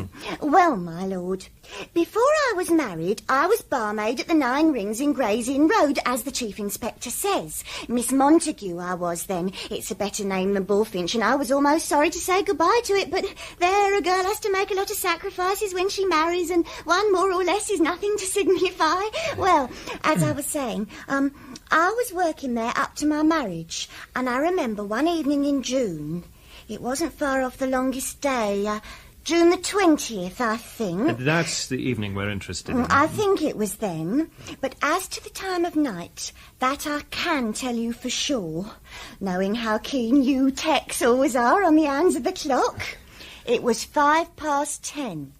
I know, because a customer had just asked if the clock was right. Anyway, suddenly the door was pushed open, hurried-like, and a young gentleman comes in, almost falls in, I might say, and he calls, "Give me a double brandy, quick!" And then he puts his hands across his waistcoat, like so. I see. Go on, Mrs. Bullfinch. Well, I mixed him a double with just a splash of soda, and he gulps it down and says, "That's better," and sits down. Presently, he asked me for a glass of water. And I fetched it to him, and he says, "Sorry if I've frightened you, but I've just had a bad shock and it must have gone to my inside. I'm subject to gastric trouble," he says, "and any worry or shock always affects my stomach." That would have been his interview with Miss Vane, Charles. She said it was pretty acrimonious. Just so. Now, then what happened, Mrs. Bullfinch? Well, then he takes out this white paper packet with some powder in it, and he says, "Perhaps this will stop it," he says. And he drops the powder into the glass of water and stirs it up with a fountain pen and drinks it off. Did it fizz or anything? No, it was just a plain powder, and it took a bit of time to mix. He drank it off, and then he says, "Thanks very much. I'd better go home now in case it takes me again." And he raised his hat. Oh, he was quite the gentleman, and off he goes. How much powder do you think he put in? Oh, a good dollop. Near a dessert spoonful it must have been. And what happened to the packet? Ah, there you are. We just got the last customer out when I see something white on the seat. I picked it up and see it was the paper packet. Oh, just one of them chemist packets, you know, with the ends turned up and a label stuck across, but there wasn't any of the label left. Anyway, I was going to chuck it on the fire, and then I thought, no, the gentleman might come back for it. So I stuck it up on the shelf behind the bar and never thought about it again till your policeman came round about it yesterday. We searched the place for it, but can't find it, of course. However, if we do, Mrs. Bullfinch, we may ask you to come in and identify it. Well, you know where to find me, Chief Inspector. Yes. Anything else now? No, thank you, Mrs. Bullfinch. Thank you very much for coming down here. Oh, don't mention it. Goodbye, then, my lord. Goodbye, Mrs. Bullfinch, and thank you. Whoopee! We will beat you yet, Mr. Chief Inspector Parker. I hope you do, old man. If that packet's found and shown to have contained arsenic, nobody will be happier than I. But I don't think there's much chance of that, do you? And if the packet isn't found, well, Mrs. Bullfinch's evidence might persuade the jury to give Miss Vane the benefit of the doubt. But it will hardly establish her innocence. You're quite right, Charles, and that won't do. I want to see Miss Vane absolutely cleared, and the blame, if there is any, fixed in the right quarter. And that means hard evidence. Precisely. Well, if you do find out anything which really proves that we've been on the wrong track, you'll let us know, won't you? We don't want to make large and ignominious public mistakes. If Philip Boyce did kill himself, why did he do it? That's the question we must answer. I don't believe it was because he was heartbroken after Miss Vane left him. I don't even believe his interview with her that evening had anything to do with it. He had something else on his mind. Money problems, perhaps. Norman Urquhart. The cousin? Yes. Boys lived in his house for some time, and they dined together on the night in question. If anything was troubling Boys, he might have mentioned it then. That's true. I think I'll go and see Mr. Urquhart at his office. He's a solicitor, isn't he? Yes, in Bedford Row. Yes, I'll pop along tomorrow, and at the same time I think I'll put a spy into his domestic establishment, just to pick up any gossip, don't you know. And I think I know the very man for the job.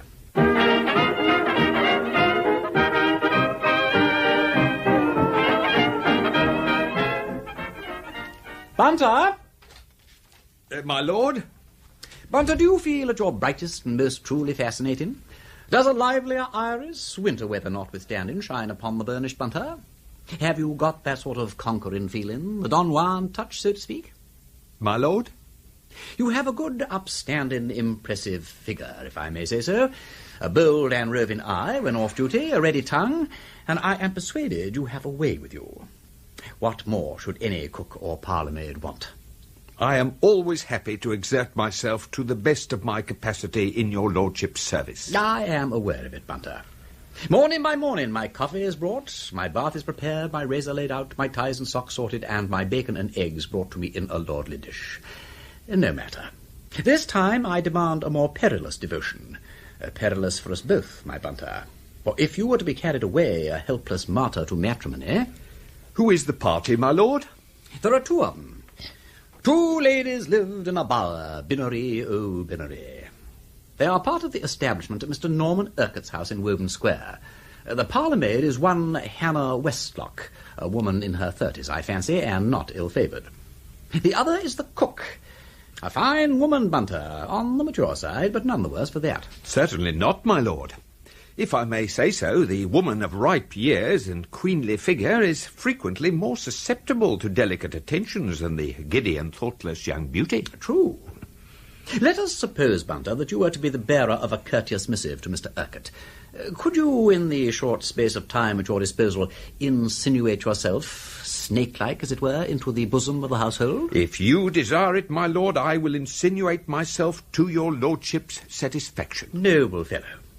In case of any action for breach of promise or any consequence of that description, the charges will, of course, be borne by the management. I am obliged to your lordship.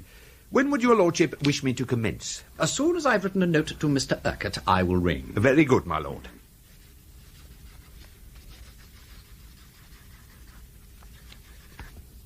Bunter, I have a sensation of being hovered over, and I don't like it. It is unusual, and it unnerves me. I implore you not to hover. Is the proposition distasteful, or do you want me to get a new hat? What is troubling your conscience? I beg your lordship's pardon. It had occurred to my mind to ask your lordship, with every respect... Oh, God, Bunter, don't break it gently. I can't bear it. Stab and end the creature to the heft. What is it? I wish to ask, my lord, whether your lordship thought of making any changes in your establishment. Changes, Bunter? When I have just eloquently expressed you my undying attachment to the loved routine of coffee, bath, razor, socks, eggs and bacon and the old familiar faces? You are not giving me warning, are you? No, indeed, my lord. I should be very sorry to leave your lordship's service, but I had thought it possible that if your lordship was about to contract new ties... I knew it was something in the haberdashery department. Your lordship misunderstands me. I referred to domestic ties, my lord. Ah. Sometimes, when a gentleman reorganises his household on a matrimonial basis, the lady may prefer to have a voice in the selection of the gentleman's personal attendant, in which case... Bunter, may I ask where you have contracted these ideas? I ventured to draw an inference, my lord. This comes of training people to be detectives. Have I been nourishing a sleuth-hound on my own hearthstone? May I ask if you've gone so far as to give a name to the lady? Yes, my lord. A very agreeable lady, if I may say so, my lord. It strikes you that way, does it? The circumstances, of course, are unusual. Yes, my lord. I might perhaps make so bold as to call them romantic. You may make so bold as to call them damnable, Bunter. Yes, my lord. You won't desert the ship? Not on any account, my lord. Then don't come frightening me again. My nerves are not what they were. Now then, there is the note. Take it round and do your best. Very good, my lord. Oh, and Bunter? My lord? It seems, Bunter, that I am being obvious. I have no wish to be anything of the kind. If you see me being obvious, will you drop me a hint? Certainly, my lord. Oh,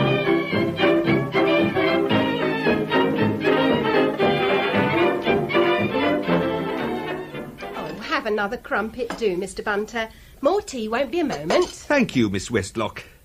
You were saying, Mrs. Pettican? Oh, just what a dreadful, wicked woman she must have been, that Harriet Vane. A torturing of the poor soul in that long-winded way. Bashing on the head or the hasty use of a carving knife when roused, I can understand. But the horrors of slow poisoning is the work of a fiend in human form, in my opinion. Fiend is the only word. I quite agree. And the wickedness of it, Mr. Bunter, quite apart from the causing of a painful death to a fellow being. Why, it's only the mercy of Providence we weren't all brought under suspicion. But you had no difficulty in proving that it hadn't happened in this house, surely? Miss Westlock gave her evidence so beautiful at the trial, I'm sure she made it clear as clear could be to the jury. Well, I was never one to be shy. And then, what with going through it all so careful with the master, and then with the police, I knew what the questions would be and was prepared, as you might say. I wonder you could speak so exactly to every little detail all that time ago. Well, you see, Mr. Bunter, the very morning after Mr. Boys was took ill, Master comes down to us and he says, "I'm afraid Mr. Boys is very sick," he says. "He thinks he must have ate something as disagreed with him," he says, "and perhaps it might have been the chicken. So I want you and Cook," he says, "to run through with me everything we had for dinner last night to see if we can think what it could have been." "Well, sir," I said, "I don't see that Mr. Boys could have ate anything unwholesome here. For Cook and me had just the same, except the sweet omelette, sir, and we're as right as rain," I said. And I said the same. Such a plain, simple dinner as it was, too. No oysters, no mussels, no anything of that sort, as it's well known shellfish is poison to some people's stomachs. But a good strengthening drop of soup, and a bit of nice turbot, and a casserole chicken with turnips and carrots done in the gravy, and a jam omelette. Now, what could be lighter and better? Nothing, Mrs. Pettican. Mr. Boys made the omelette himself that night, didn't he? At the table. He did, yes. And well I remember it. For Mr. Urquhart asked particular after the eggs. Was they new laid? And I reminded him they was some he brought in himself that afternoon from that shop on the corner of Lamb's Conduit Street, and that one of them was a little cracked. And he'd said, "We'll use that in the omelette tonight, Hannah." And I brought out a clean bowl from the kitchen and put them straight in, the cracked one and 3 more besides, and never touched them again till I brought them to table. And both Mr. Boys and Mr. Urquhart partook of the omelette, of course. Oh, yes, heartily. And as for the chicken, Mr. Bunter, that was a little beauty. Oh, it seemed a shame to casserole it, but Mr. Urquhart's very partial to a casserole chicken. He says as there's more flavour to them that way, and I don't know but what is right. Well, it's certain there was nothing unwholesome about that anyway, Mrs. Pettican, otherwise you and Miss Westlock could scarcely have escaped it. No, indeed. We finished it every bit, except a little piece I gave to the cat. There was a drop of soup left. Not much, just a wee drain. And Mr. Urquhart took that up to show to the doctor, and he tasted it and said it was very good. And as for the burgundy, which was the only thing Mr. Boys had to himself like, Mr. Urquhart told me to cork it up tight and keep it. And just as well I did, because of course the police asked to see it when the time came. It was very far-seeing of Mr. Urquhart to take such precautions when there wasn't any thought at the time but that the poor man died naturally. Yes. We put it down to him being a solicitor and knowing what ought to be done in case of sudden death. Very particular he was, too. Got me to put a bit of sticking plaster over the mouth of the bottle and write my initials on it so that it shouldn't be opened accidental. How very fortunate. Many's the case his lordship has seen in which an innocent man has been brought near to the gallows for lack of a simple little precaution like that. And when I think how near Mr. Urquhart was to being away from home at the time, the thought fair gives me palpitations. Called away he was to that tiresome old woman what's always a-dying and never dies. Why, he was up there again only last week. Which old woman is that, Mrs. Petticamp? Why, his great-aunt, Mrs. Rayburn, up in Windle. Rich as sneezes she is, by all accounts, and no good to nobody, for she's quite childish, so they say. A wicked old woman she was, too, in her day. Queen Victoria wouldn't never allow her to act before the royal family. She knew too much about her goings-on. An actress, was she? Oh, yes, and a very beautiful one, they say, though I can't rightly recollect what her stage name was. Oh, it was a queer one, I know. Hyde Park or Southern Gardens or something like that. Anyway, her other relations, Mr. Boyce's side of the family, they wouldn't have nothing to do with her, despite the money. Only Mr. Urquhart. And I don't suppose he wouldn't neither, only he's her solicitor, and it's his duty to do so. So I suppose he stands to gain something when she pegs out, eh? That's as maybe. He's not a talker. But it stands to reason he wouldn't always be tearing off to Westmoreland for nothing. Though I couldn't care myself to put my hand to money that's wickedly come by. It would not bring a blessing with it, Mr. Bunter. Oh, it's easy talking, my girl, when you ain't likely to be put in the way of temptation. There's skeletons in many a cupboard, if the truth were known. Ah, I believe you. I've seen diamond necklaces and fur coats that should have been labelled wages of sin if deeds done in the dark were to be proclaimed upon the housetops, Mrs. Petticamp. Indeed, yes, Mr. Bunter. Well, Hannah, come along now. We must be getting on. As you say, cook. Then I shall take my leave, Mrs. Petticamp. Thank you for your hospitality. Oh, not at all, Mr. Bunter. I hope as you'll come again. The master makes no objections to respectable gentlemen visitors at tea time. Wednesday is my half-day. Mine's Friday. And every other Sunday. If you should be evangelical, Mr. Bunter, the Reverend Crawford in Judd Street is a beautiful preacher. I shall look forward to that, Miss Westlock. Oh, incidentally, if Mr. Boyce was also a nephew of old Mrs. Rayburn's... Yes? Did he have any expectations from her? Oh, well, I don't know. He might have done, Mr. Bunter. Had he lived...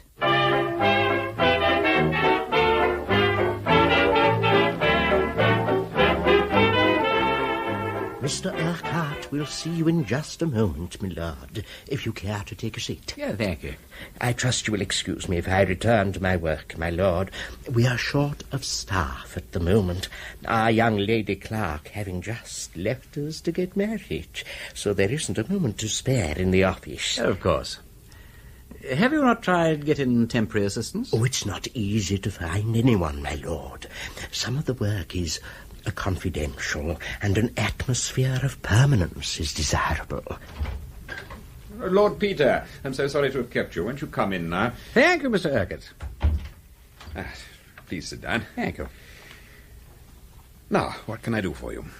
Well, I'm interested in the Vane poisoning trial. Acting for the defence, don't you know? And I wondered if I could bother you with a few questions. I'm afraid I'm being a frightful nuisance and all that. Not at all, Lord Peter. I'm only too delighted to help. Yeah, thank you. Well, can you tell me then, had Mr. Boyce any sort of financial expectations? I had an idea there was a rich aunt somewhere. Oh, no. Unless you're thinking of old Cremorne Garden. She's a great aunt on his mother's side, but she hasn't had anything to do with them for many years. The celebrated Cremorne Garden, eh? Well, I'm dashed. I'd no idea she was still alive. Yes, she lives in Windle in Westmoreland. I've just been up there to see her. She's been quite childish, poor old lady, for the last 5 years or so. Poor old Cremorne Garden. She must be getting on now. Surely she can't last much longer. As a matter of fact, we all thought she'd gone last week. Her heart is giving out. She's over 90, poor soul. Has she any other relations besides you now? No. Not that my going up there can do her any good, but I'm a man of business too, so it's just as well I should be on the spot when anything happens. Oh, quite. And being a man of business, of course, you know how she has left her money. Well, yes, of course. Though I don't quite understand, if you'll forgive my saying so, what that has to do with the present problem. Why, don't you see? It just occurred to me that Philip Boyce might have got himself into some kind of financial mess-up and have, well, taken the short way out of it. But if he had any expectations from Mrs. Rayburn, and she was so near to shuffling off this mortal thingamy, well, he'd have waited, what? Oh, I see. You're trying to make out a case for suicide. Uh-huh. Well, I agree with you. It's the most hopeful defence for Miss Vane's friends to put up. And as far as that goes, I can support you. Inasmuch, that is, as Mrs. Rayburn did not leave Philip anything, and he knew it. Knew it? He asked me one day, and I was obliged to tell him that he hadn't the least chance of getting anything from her. The will had been made, and as she was by then childish, there was no possibility that it would ever be altered. I see. Is it much, by the way? Pretty fair. About 70 or 80,000. Oh, very sickening for him to think of all that good stuff going west and not getting a look in oneself. By the way, how about you? Don't you get anything? Oh, I beg your pardon. Fearfully inquisitive and all that. Deuced impertinent. It's a failing of mine. No, wash it out. I'm sorry. There's no real reason why you shouldn't know, though one's professional instinct is to avoid disclosing one's client's affairs. As a matter of fact, I am the sole legatee. Oh, interesting. So one great-nephew gets nothing, and the other scoops the pool, what? Well, that was because... Well, since we've gone so far, I will tell you what the will actually says. Excuse me one moment. Mr. Pond, could you bring me in the deed box labelled Rayburn? Yes, Mr. Urquhart. I haven't got the will itself here, Lord Peter, but I have the draft. This is all rather irregular. But there are times when too much discretion is as bad as too little. Thank you, Mr. Pond.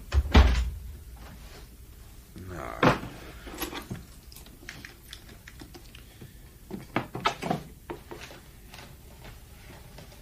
Dear. Doesn't seem to be... Oh, of course, how forgetful of me. I'm so sorry. It's in my safe at home. I got it out for reference last June and quite forgot to bring it back. However, the gist of it was... Well, never mind. There's no hurry. If I called at your house tomorrow, perhaps I could see it then. By all means, if you think it important. Thank you, Mr. Urquhart. Then I'll call round at 9 o'clock, say.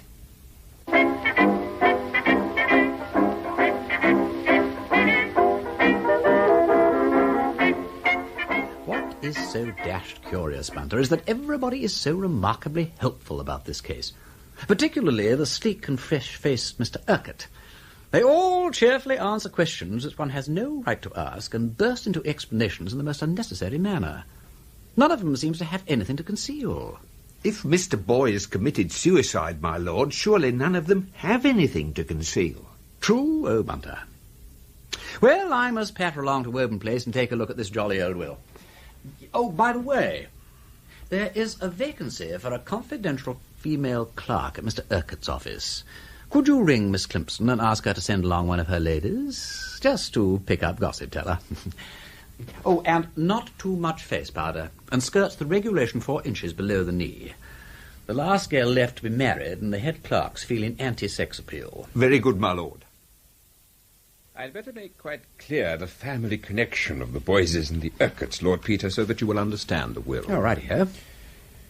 The common ancestor is old John Hubbard, a highly respectable banker at the beginning of the last century. He had 3 daughters, Jane, Mary, and Rosanna. The eldest, Jane, married a man called Henry Brown, who was a schoolmaster and quite repellently moral. They had 1 daughter, Julia, who eventually married the Reverend Arthur Boyce and was the mother of Philip Boyce. The second daughter, Mary, accepted the hand of one Josiah Urquhart, and they had a son, Charles, who entered a solicitor's office, did well, and finally became a partner in the firm. He was my father, and I'm his successor in the legal business. All clear so far. Good. Now, the third daughter, Rosanna, was made of different stuff. To the horror of her parents, she ran away from home and went on the stage. They erased her name from the family Bible. She determined to justify their worst suspicions. She became the spoilt darling of fashionable London, and under the stage name of Cremorna Garden went on from one disreputable triumph to another.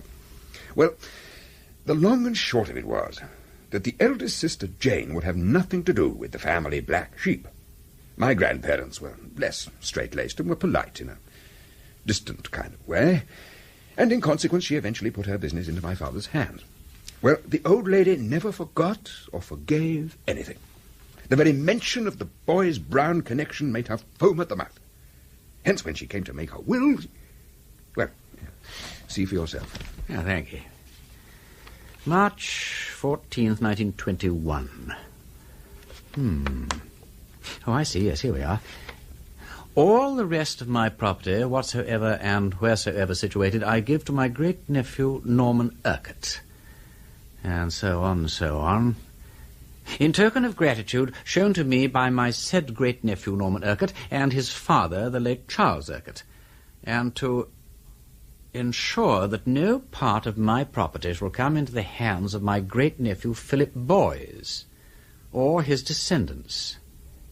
And to this end, and to mark my sense of the inhuman treatment meted out to me by the family of the said Philip Boys, I enjoin upon the said Norman Urquhart as my dying wish that he neither give, lend, nor convey to the said Philip Boys any part of the income derived from the said property, etc., etc., etc.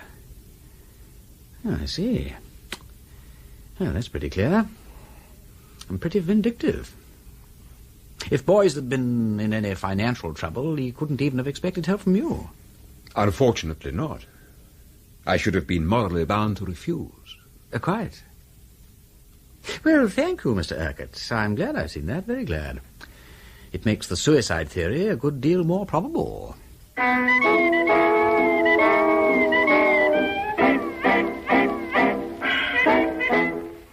A letter, my lord. Thank you, Bunter. Ah, it's from Miss Murchison. My lord? Miss Climpson's lady, the spy we've planted in Mr. Urquhart's office. Oh, interesting. She seems to think that Urquhart may have been involved with the Megatherium Trust before their big crash. Indeed, my lord. Hardly the type of enterprise one would expect a respectable solicitor to be involved in. Certainly not. I'll ask Freddie Arbuthnot to look into it. He understands stocks and... Good God. My lord? This letter was typed on a machine with a newly chipped P and an A slightly out of alignment. Indeed, my lord. And so was the will Urquhart showed me this morning. My lord. That will, Bunter, was supposed to have been typed 8 years ago.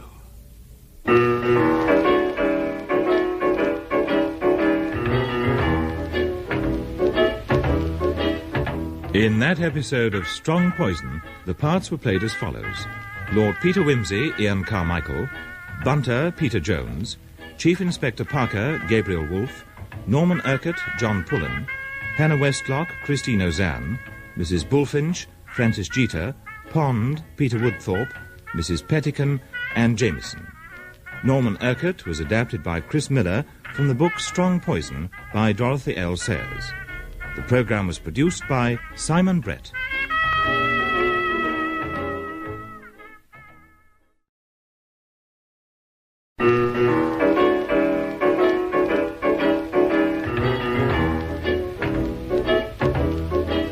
Lord Peter Wimsey.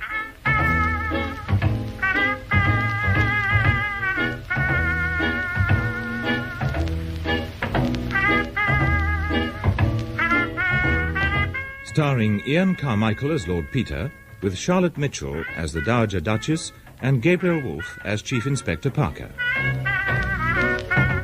Strong Poison by Dorothy L. Sayers, adapted in 6 episodes by Chris Miller. Episode 4, Miss Murchison. Lord Peter Wimsey is attempting to prove the innocence of Harriet Vane, who is awaiting retrial for the murder of her ex-lover, novelist Philip Boys. His investigations have, however, now been interrupted by Christmas, which he's spending, as usual, at Duke's Denver, with the family and various friends, including Mrs. Freak Dimsworthy, Captain Tommy Bates, and Miss Titterton. And is it true, Lord Peter, dear, that you're defending this frightful poisoning woman? I am endeavouring to secure Miss Vane's acquittal, Mrs. Dimsworthy. I would have thought it somewhat previous to refer to her... Peter, dear. Yes, Mother? Have another cup of tea. Oh, right, her. The Vane case, eh? Well, I've no doubt she did it, freaky. And I must say I don't blame her. Perfectly foul blighter, that boy's. Had his photograph on the dust cover of his books, you know. That's the sort of squid he was. Ah, but he was a very fine writer, Tommy. His books are positively Gallic in their audacity and restraint. I wouldn't have the muck in the house. I caught Hilda with that, and I said, now you send that book straight back to the library. I don't interfere, but one must draw the line somewhere. How do you know what it was like, Tommy? Why, James Douglas's article in the Express was good enough for me. The paragraphs he quoted were filthy. Positively filthy. Well, it's a good thing we've all read them, then. Forewarned is forearmed, right? Oh, yes, we owe a great debt of gratitude to the press, you know. So kind of them to pick out all the plums for us and save us the trouble of reading the books, don't you think? And such a joy for the poor dear people who can't afford 7 and 6pence or even a library subscription, though I'm sure that works out cheaply enough if one is a quick reader. Not that the cheap ones would take those books, for I asked my maid. She's such a superior girl, and so keen on improving her mind, which is more than I can say for most of my friends. But no doubt it is all due to free education for the people, and I suspect her, in my heart, of voting Labour. Though I never asked, because I don't think it's fair. No. And besides, if I did, I couldn't very well take any notice of it, could I? I don't see why not, Duchess. Tommy, surely you're not suggesting that the Vane woman murdered Philip Boyes because of his books? Yeah, because of her own, more likely. I think the whole thing's a publicity stunt gone wrong. Now, it'll be a case of hanging the goose that lays the golden eggs, what? Well, unless Wimsey can pull off one of his conjuring tricks, of course. Oh, I do hope you do, Lord Peter. So do I, Mr. Titterton. What's more, I really think I might. With the help of others, naturally. Help? Oh, Peter has all these marvellous women to assist him, you know. Women? What women, Duchess? Women detectives. Only, of course, they're not real detectives, you know. Oh, no. They're not sleuths like Peter, that is, or policemen like Charles Parker, bless him. They're organised by a Miss Clemson. She runs a type-in bureau in West London, only it isn't a type-in bureau at all, of course, although it has to take on occasional work to keep up appearances. But most of the time, do you see, the females who work there are employed answering shady advertisements in the newspapers and chasing up blackmailers and white slavers and the most appalling scoundrels and bringing them to justice. It's so exciting. Mother? Yes, dear. Oh, I see, yes, of course. Yes, well, Peter's very reticent about them, you see, but they do so much good work. I'm sure he's very proud of them, really. They're all what are known as superfluous women. Such an unfair word, quite cruel, really. But they're most certainly not superfluous anymore. What do you call your women, dear? What's the name you have for them? Look, Mother, please. Your cattery. That's it. It's his cattery. Meow. It's so amusing. Although, of course, one wouldn't be so indiscreet as to use the term in their presence. Of course not. But do tell us, Lord Peter, what this Miss Vane is like. Have you talked to her? I saw in the papers that she'd had hundreds of offers of marriage. Out of one nose into the other. What? You know, Tommy, there are times Peter. Yes, Mater. I do wish, dear, you'd go and see what's happened to Gerald. Tell him his tea's getting cold. Righto, Mother. But I won't be back for a while, if you don't mind. I want to have a chat with Freddie about the case. Stocks and shares angle, don't you know? He's an ass about everything else, but he does seem to understand them. Very well, dear.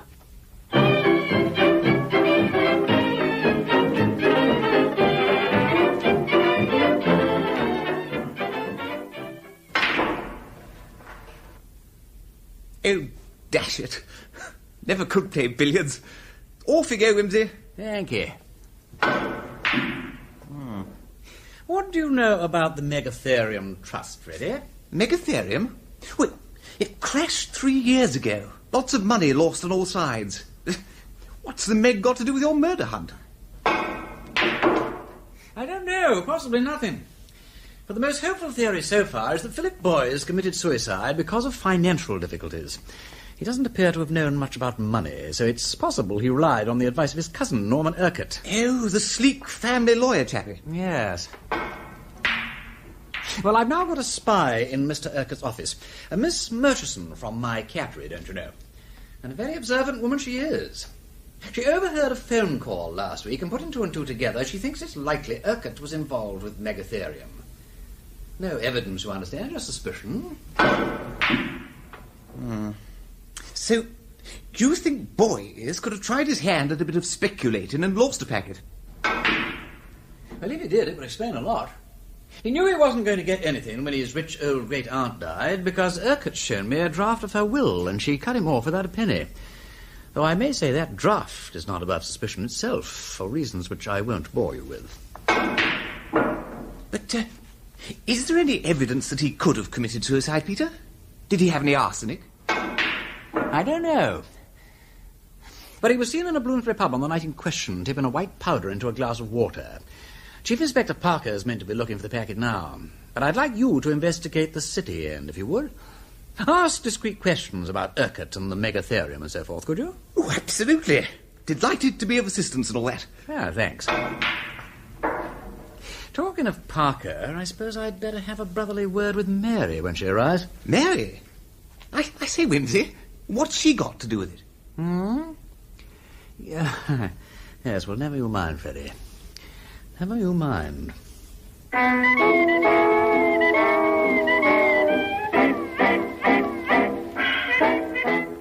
I say, Mary, do you say anything of old Parker these days? I've had dinner with him once or twice when I was in town. Have you? Oh, he's a very decent sort. Reliable, homespun, that sort of thing. Not amusing, exactly. A little solid. As you say, a little solid. I should hate anything upsetting to happen to Parker. He'd take it hard. I mean to say, it wouldn't be fair to muck about with his feelings and so on. Worried, Peter? No. But I'd rather like him to have fair play. Well, I can't very well say yes or no until he asks me, can I? Can't you? Well, not to him. Would upset his ideas of decorum, don't you think? Yes, I suppose it would. But it would probably upset them just as much if he did ask you. He would feel that the mere idea of hearing a butler announce Chief Detective Inspector and Lady Mary Parker would have something shocking about it. It's stalemate, then, isn't it? You could stop dining with him. I could do that, of course. And the mere fact that you don't... I see. Would it be any good if I demanded to know his intentions in the true Victorian manner? Why this sudden thirst for getting your family off your hands, old man? Peter, nobody's being horrible to you, are they? No. Oh, I'm just feeling rather like a benevolent uncle, that's all. Old age creeping on. That passion for being useful which attacks the best of us when we're getting past our prime. Like me with the house decorating. Oh, I designed these pyjamas, by the way. Don't you think they're rather entertaining? I expect Chief Inspector Parker prefers the old-fashioned nightgown. Never mind, I shall be brave and devoted. Here and now I cast off my pyjamas No, not here and now. Respect a brother's feelings. But you tell me what I want to know. I am to inform my friend Charles Parker that if he will abandon his natural modesty and propose, you will abandon your pyjams and say yes. Yes. Thank you, Peter.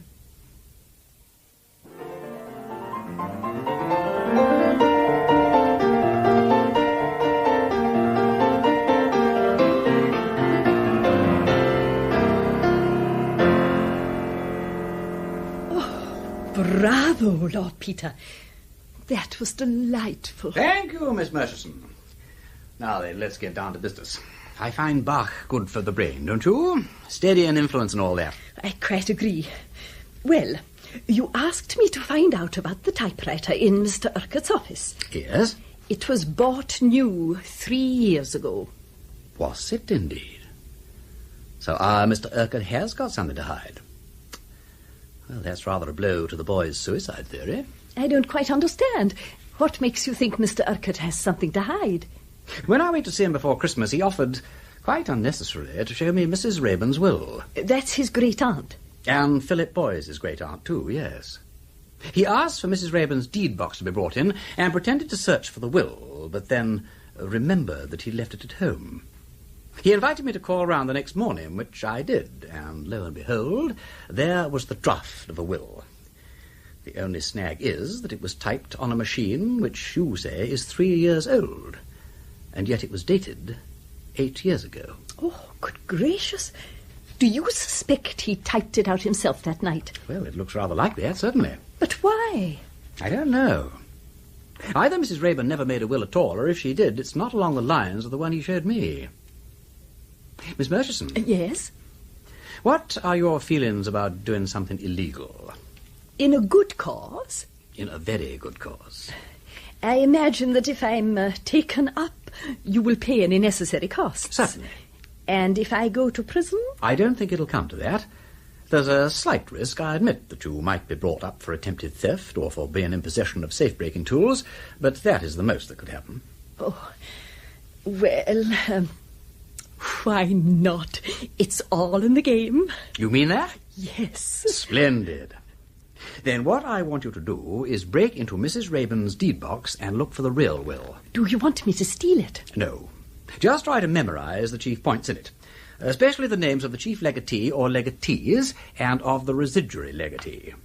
I particularly want to know whether anything was left to Philip Boyes. That seems quite straightforward, Lord Peter. Except for one thing. The deed boxes are all locked, and Mr. Urquhart carries the keys with him at all times. Don't you know how to pick a lock? Oh, not in the least, I'm afraid. I often wonder what we go to school for. We never seem to learn anything really useful. Well, I suppose I'd better take you to an expert for some rather intensive training. Should you mind putting your coat on and coming round with me to see a friend?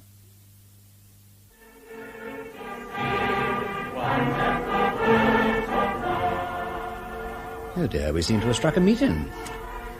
Oh well, it can't be helped. Let's go in and wait.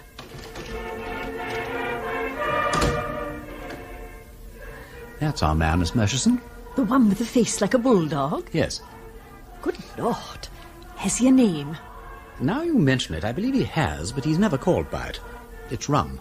Oh, not very, perhaps, if he gives lessons in lock-picking. I mean his name's Rum. Oh, what is it? Dash it, I mean Rum is his name. Oh, dear. Oh, I beg your pardon. But he doesn't care to use it now that he's a total abstainer. Then what does one call him? Well, I call him Bill, but when he was at the head of his profession, they called him Blindfold Bill. In his day, he was the most accomplished burglar and safe-breaker in 3 kingdoms. I found him on my premises one night and struck up a sort of alliance with him. Took lessons from him and all that. He was a bit shy at first, but he got converted by another friend of mine, and the long and the short of it was, he gave himself up, took his medicine, and is now a very honest and excellent locksmith of the ordinary kind.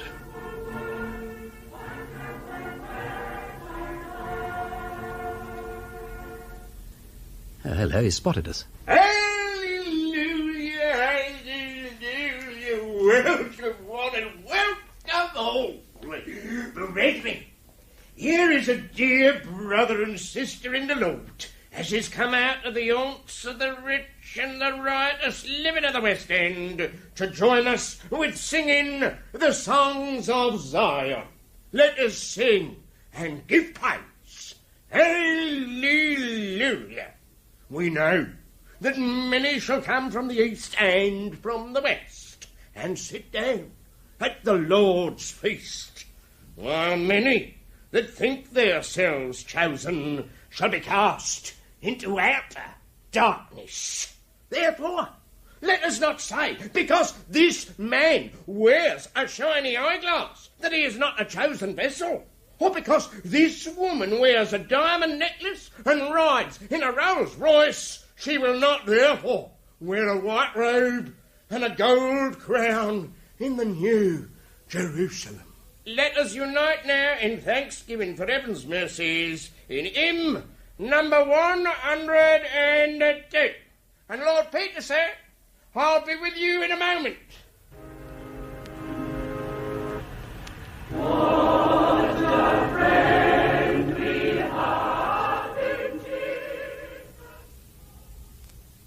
Well, Bill, as you see, I brought you a new pupil. Good afternoon, Bill. How do, miss? Always happy to serve you, sir, knowing as it's the Lord's work. Glory be. That's right. Now, Bill, I've got my eye on a solicitor's deed box. Ooh. This lady can get access to it if you can show her the way inside it. Course I can. There ain't a deed box in this here city what I couldn't open blindfold in boxing gloves and a stick of boiled macaroni. I know, Bill, but it ain't you that's got to do it. Can you teach the lady how to work it? Sure I can. What kind of lock is it, lady? Oh, I don't know. An ordinary lock, I think. I mean, it has the usual sort of a key, not a Brahma or anything like that. Then half an hour will teach you all you want, miss. Now, let's see now. Glory, glory, glory. Ah, here we are. Oh, are those picklocks? That's what they are, miss. Engines of Satan. Well, miss, the first thing is to understand the construction of the lock. Oh, yes. Now, just you look here. You hose up the spring, like so. Yes. And then you can thrust the catch back easy. Oh. Just you try that. Oh, thank you. Yes. So... Very good, miss, very good. Now, the difficulty is, of course, that when the lock's in place, you can't use your eyes. Oh, no. No. But you has your hearing, and you has the feeling in your fingers given you by Providence Praise his name for that purpose. So, what you has to do, miss, is to shut your eyes and see with your fingers like when you've got your spring hooked back sufficient to let the catch go past, like so. Oh. Have a go. Oh, like this. There's it. A bit more. Oh, a bit more. Yes, yes. Yeah. Oh. Well done, miss. Lord Peter, sir, I'll tell you something. We got a real cracksman in the making here, sir. A real cracksman.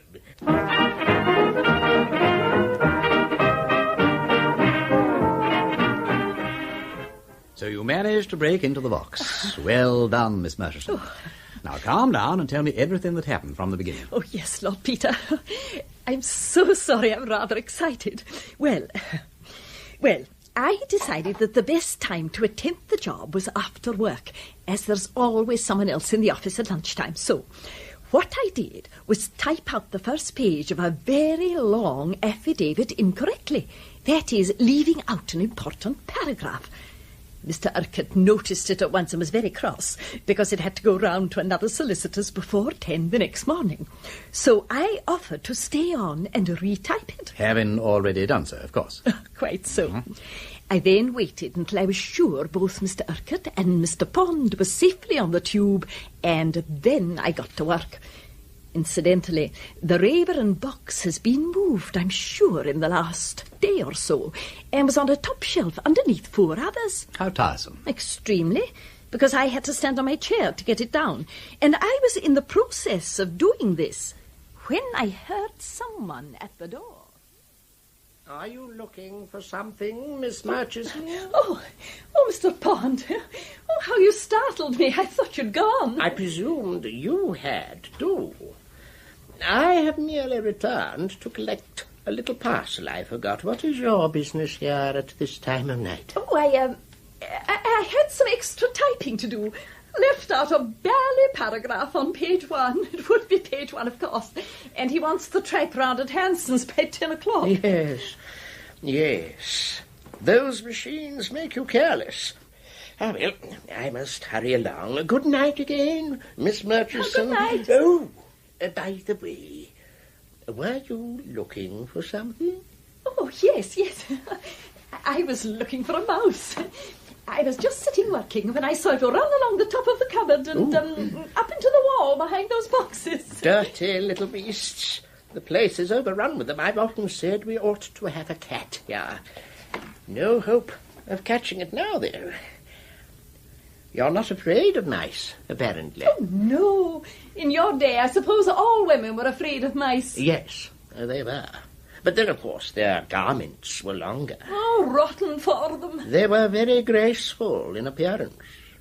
And now, Miss Murchison, I beg you to step down from that chair and allow me to assist you in replacing those boxes. Oh, there's no need, Mr. Pond. Yes, there is, Miss Murchison. I hope the whole operation wasn't plagued with interruptions like that, Miss Murchison. Fortunately not. But I was worried that Mrs. Hodges, the cleaning lady, would shortly be in, so I had to be quick. I got the box down and then slipped into Mr. Urquhart's private office, where I couldn't be observed through the window. Oh, by this time my hands were cold and shaking, and I was not in the best condition to profit by Bill's instructions. So I took a few deep breaths and resolved not to hurry myself. I took one of Bill's keys, I slipped it into the lock, I turned it, I twiddled it. For years, it seemed, I was scratching about aimlessly. Suddenly I felt the spring press against the hooked end. I felt the lever move, and then, click, the lock was open. And inside the box? Not a great many papers. No will, not even a copy of a will. Two things only I thought interesting. One was a power of attorney dated January 1925, giving Mr. Urquhart full powers to act for Mrs. Rayburn. Interesting. And the other? A deed of trust, making over the whole of her property to him, in trust for herself, and providing that he should pay her personal expenses every year. Very interesting.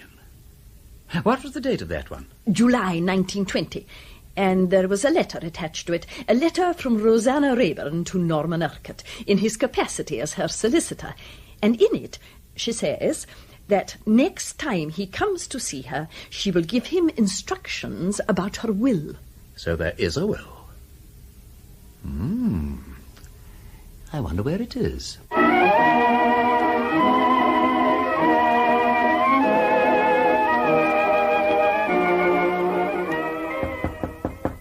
Come in. Peter, come in.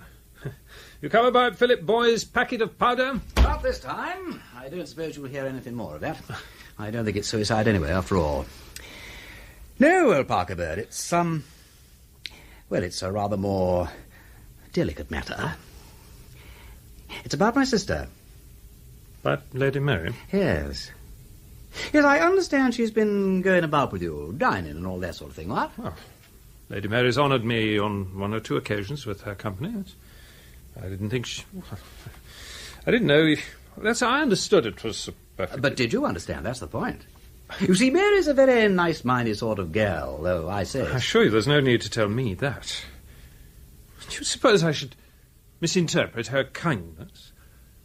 It's the custom nowadays for women of the highest character to dine unchaperoned with their friends, and Lady Mary's... Look, I'm not suggesting a chaperone. Mary wouldn't stick it for one thing, and I think it's all bosh anyhow. Still, being her brother and all that, I suppose that it is my, so to speak, duty to push round and drop the helpful word here and there. I see. Well, I suppose I ought not to have presumed to... What did you presume, Elfie? Nothing to which anybody could object. What are you thinking of, Wimsey?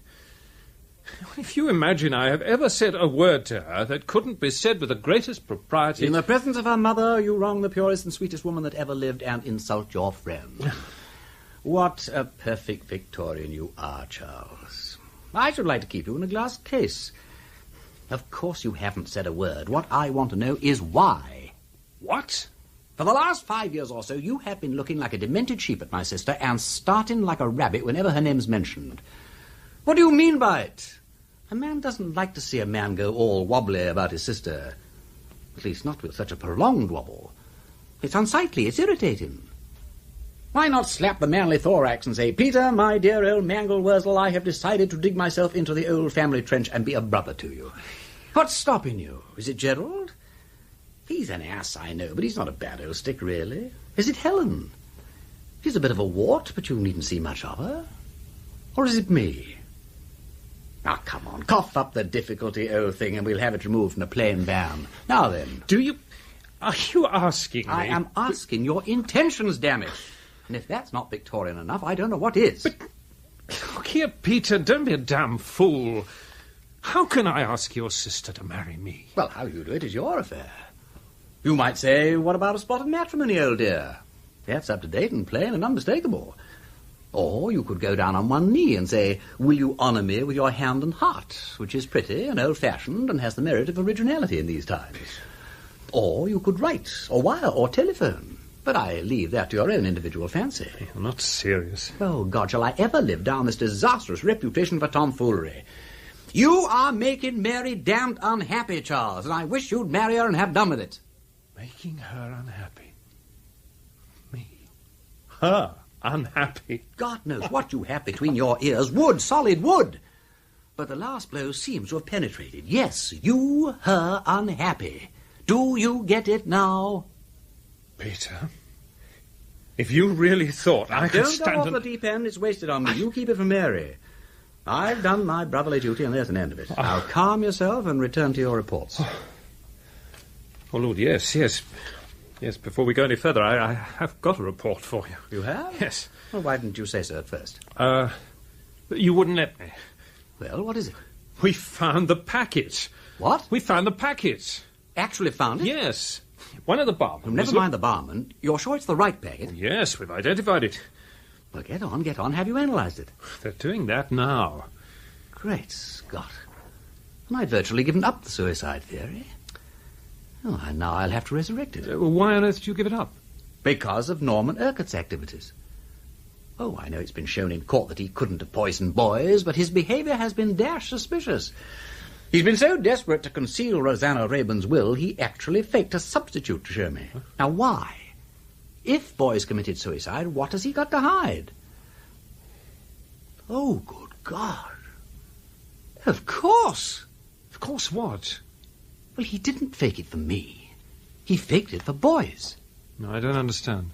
Look, listen. Rosanna Rayburn leaves her money to split between her two great nephews. Yeah? Urquhart knows this, and knowing Boyce's defeatist temperament encourages him to speculate in the Megatherium Trust. Megatherium crashes. Boyce, heavily in debt, comes to Urquhart, asks if he has any expectations from the old lady. Urquhart whips out fate will that shows he hasn't. Boyce, in despair, goes to Bloomsbury pub and takes fatal dose of arsenic. Urquhart collects both shares of Aunt Rosanna's fortune. Q.E.D. Yes? Oh, yeah. I see. Thank you. They've analysed the contents of the packet. And was it arsenic? Bicarbonate of soda.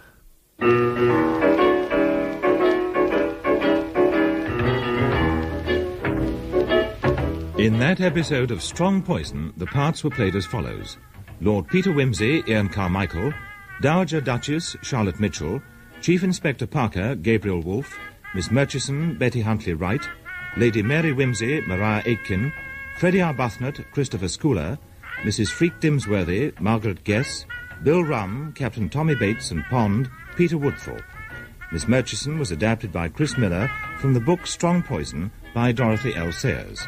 The programme was produced by Simon Brett.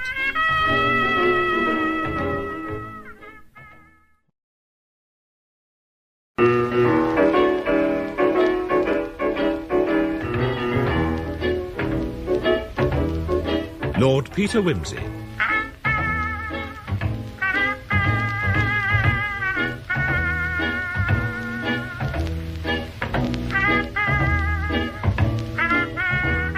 Starring Ian Carmichael as Lord Peter, with Ambrosine Philpotts as Miss Climson and Joan Hickson as Nurse Booth. Strong Poison by Dorothy L. Sayers, adapted in 6 episodes by Chris Miller. Episode 5, Pongo. Lord Peter Wimsey is attempting to prove the innocence of Harriet Vane, who is awaiting retrial for the murder of her ex-lover, Philip Boyce. Suspecting that Norman Urquhart, Boyce's cousin, is deceiving him about the will made by Rosanna Rayburn, the great-aunt of both men, he decides to enlist the services of a colleague to investigate further. I have a job, Miss Climson, which I should like you to undertake yourself. I can't trust anybody else. How kind of you to put it like that, Lord Peter. The trouble is, I can't in the least tell you how to set about it. It all depends on what you find when you get there. I want you to go to Windle in Westmoreland and get hold of an imbecile and paralysed old lady called Mrs. Rayburn, who lives at a house called Applefold. I don't know who looks after her or how you're to get into the house, but you've got to do it, and you have got to find out where her will is kept and, if possible, see it. Dear me, And what's worse, you've only got about a week to do it in. That's a very short time. Yes, but unless we can give some very good reason for delay, they're bound to take the Vane case almost first thing next sessions. And if I could persuade the lawyers for the defence that there is the least chance of securing fresh evidence, they could apply for a postponement. Freddie Arbuthnot is asking round the city about certain speculations of Urquhart's, and I hope he'll come up with something definite. But until then, I really have nothing that could be called evidence at all. Only the vaguest possible hunch. I see. Well, you may count on me to do my poor best, Lord Peter. I will ask the dear vicar to say a mass of special intention for one engaged in a difficult undertaking. When would you like me to start? At once. Draw on the firm for any money you want, and if you need any special outfit, send me a wire. Thank you, Lord Peter. As usual, you think of everything.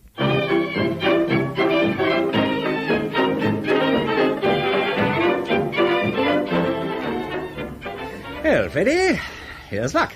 Cheerio. Well, has anything transpired, as the journalists say? I've been sleuthing like stink on the tracks of your man, Wimsey. Really, don't you know, I saw a man yesterday who knows a fellow who had it from a chappie that said Urquhart had been dipping himself a bit recklessly off the deep end. In the Megatherium Trust? Yes. Are you sure? Well, not to say sure, but this man, you see, owes me one, so to speak, for having warned him off the Megatherium before the band began to play. And he thinks if he can get hold of the chappie that knows, well, not the fellow that told him, you understand, but the other one, that he might be able to get something out of him, don't you see? Especially if I was able to put this other chappie in the way of something or other, what? And no doubt you have secrets to sell, hmm? Oh, well, I dare say I could make it worth this other chappie's while. Well, push it along, old chap. The sooner we have something definite on Urquhart, the better. Righto. I'll let you know the very second I hear anything. Peggy. You seem to be a bit down in the dumps, old man. Oh, it's this damned enforced idleness, Freddie. There's nothing I can do at present except wait.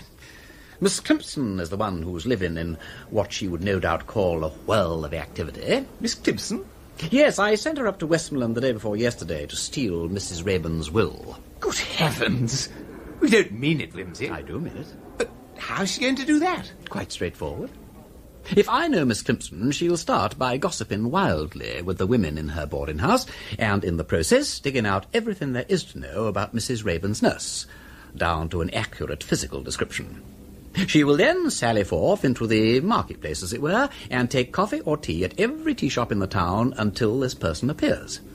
And then, probably by employing some mild subterfuge, she will engage the female in conversation. Is that all? For Miss Climpson, Freddie, that is enough.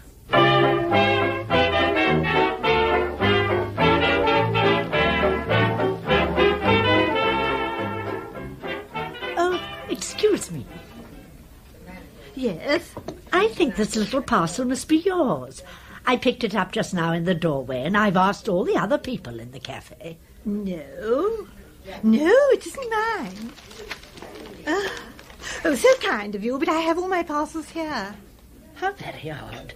I was sure someone must have dropped it coming in here. I wonder what I'd better do with it. You could hand it to the cashier, in case the owner came here to claim it. Well, now, so I could. Oh, how clever of you to think of it. You suppose me very foolish, but the idea never occurred to me. I'm not a very practical person, I'm afraid. I should never do to take up your profession, should I? Though I've always loved the idea of wearing a uniform, any little emergency leaves me quite bewildered. It's largely a question of training. And of self-training, too, of course. Won't you sit down? Oh, thank you. All these little weaknesses can be cured by placing the mind under a higher control. Don't you believe that? Yes, I suppose that's true. It's such a mistake to imagine that anything in the mental sphere is large or small. Our least thoughts and actions are equally directed by the higher centres of spiritual power, if we can bring ourselves to believe it. Well, this book I'm reading, Can the Dead Speak, is quite insistent on that point. Oh, are you a student of spiritualism? Oh, I am indeed. Yes, under the guidance of dear Mrs. Craig, who's such a wonderful teacher to me. How interesting. But isn't it a wee bit dangerous? I've been told I'm sensitive myself, but I have never dared to try. Is it wise to open one's mind to those supernatural influences? It's not dangerous if you know the right way. Oh, I've had the most marvellous talks with the dear ones who passed over. Really? How interesting. Yes. Unfortunately, I'm not mediumistic myself. Well, not yet, that is. I can't get anything when I'm alone. But Mrs. Craig says that I'm wonderfully sympathetic. We get the most wonderful results when we sit together. I'm sure you do. This Mrs. Craig... Oh, you'd like her. I'm quite certain of that. Unfortunately, she's abroad just now. Is she indeed? Yes. Yes, I quite miss our little sessions. I wonder... You yourself are a medium, you say? I've been told so, yes. Oh, I wonder whether... If we sat together... Oh, well... Oh, I don't really like to. Oh, do. You're such a sympathetic person. I'm sure we should get good results. And the spirits are so pathetically anxious to communicate. Of course, I wouldn't like to try unless I was sure of the person. There are so many fraudulent mediums about. There certainly are. Come up and see me this evening. Oh, now do. We'll have supper together, and then we'll just have one quiet sitting to see whether you really are a medium. Well, no doubt you are. Very well. Thank you. What is your name, by the way? Caroline Booth, Miss Caroline Booth. I'm nurse to an old paralysed lady in the big house along the Kendall Road. Are you? My name is Climpson. I'm staying at Hillside View. Now, do tell me, how do I get to you?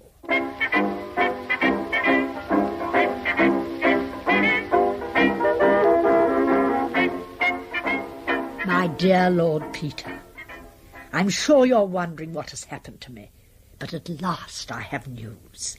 I have stormed the citadel. After 2 weary days, I finally spotted Mrs. Rayburn's nurse companion this morning in the Oriental Cafe and succeeded in cornering her there. She proved to be remarkably easy to engage in conversation, a fact I attributed to the somewhat solitary life she must be forced to lead in the old lady's household. And it was not long before she had divulged to me that her great interest in life was spiritualism. My dear Lord Peter, I cannot deny that, when she revealed this, I saw in a single moment of illumination a whole plan complete and perfect in every detail. As a result, tonight Miss Booth and I shall sit together at a séance. Fortunately, years ago, at a most pleasant private little hotel in Bournemouth, I encountered a quaint little man from the Psychical Research Society who instructed me, strictly for amusement, of course, in many of the tricks used by dishonest mediums. Accordingly, this afternoon, I have purchased a metal soapbox which makes a hearty cracking noise when attached to one knee and pressed by the other, and some stiff black barn wire which will be perfect when strapped to the wrist for rocking the table. As to the rest of the plan, I will leave it, dear Lord Peter, to your imagination. All I must pray for now is that Miss Booth will leave me alone in her room for long enough for me to glean some useful information about her and her family from photographs and similar mementos. Once I have gained her complete trust, I hope for great things. In haste, yours sincerely, Catherine A. Climpson.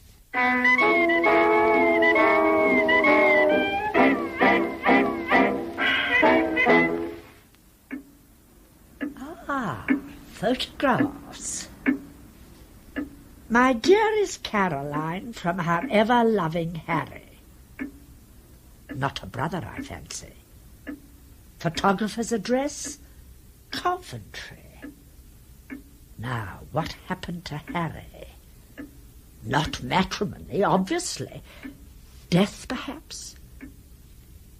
First-class frame and central position, bunch of hothouse narcissi in a vase.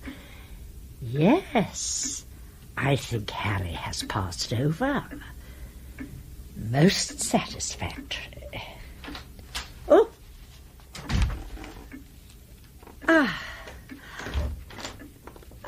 There you are. So sorry to keep you waiting, but the poor old dear's rather restless this evening. Have you given her her supper? Yes, she'll do now for a couple of hours, but I shall have to go up again later. Oh, poor thing. It'll be a happy day for her when she passes over. Now, shall we begin at once? I'm so eager to try. Very well. Well, we usually use this little bamboo table here. Oh, that looks very suitable. Do we sit in the light? Oh, no, not in full light. Mrs. Craig explained to me that the blue rays of daylight or electricity are too hard for the spirits. They shatter the vibrations, you see. So we usually put out the light and sit in the firelight, which is quite bright enough for taking down notes. Now, will you write down or shall I? Oh, I think you'd better, as you're more accustomed to it. Very well.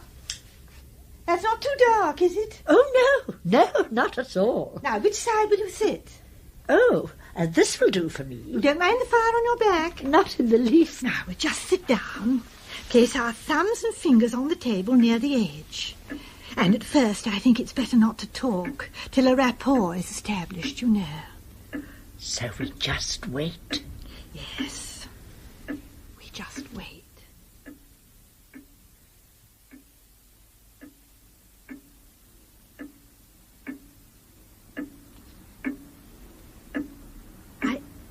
I think I felt something then. Yes. I've got a feeling like pins and needles in my fingers. So have I. We shall get something soon. Oh, yes. I feel as though something is gripping the back of my neck. So do I. I'm tingling from head to foot. Oh, it moved. Did it? Yes, didn't you feel it? Oh, there it goes again. And again. I say, you're a wonderfully strong medium. Am I really? Oh, how exciting. Shall we speak to it? Oh, yes, let's not waste any more time. Is there a spirit there? Will you give 1 knock for yes and 2 for no? Oh, how thrilling. Are you Fedora? Are you one of the spirits who have visited me before? Are you anxious to help us personally? Are you speaking on behalf of another spirit? Does he want to speak to my friend? Oh, to me then. Is it the spirit I've been trying to communicate with? Oh, will you speak to us by means of the alphabet? 1 knock for A and 2 for B and so on. What is your name? C, D, E, F, G, H. A. Oh, Harry. Oh, at last. Oh, how are you? Are you happy? No. Oh, Harry, it wasn't my fault. I had my duty to think of. Oh, love ought to come first, I know that now, but, well, I was only a girl then. Won't you forgive me? Oh, I'm so glad. Have you any special message for me, Harry? C. O.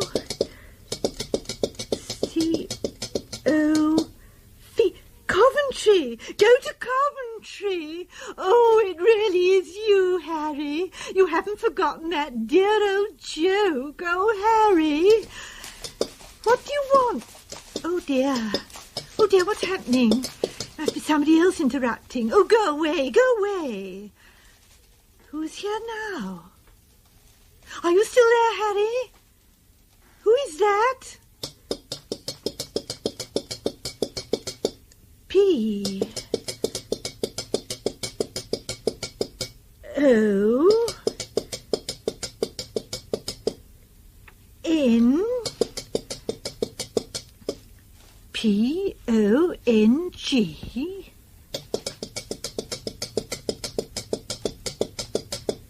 P-O-N-G-O. Pongo. Pongo, who are you? C.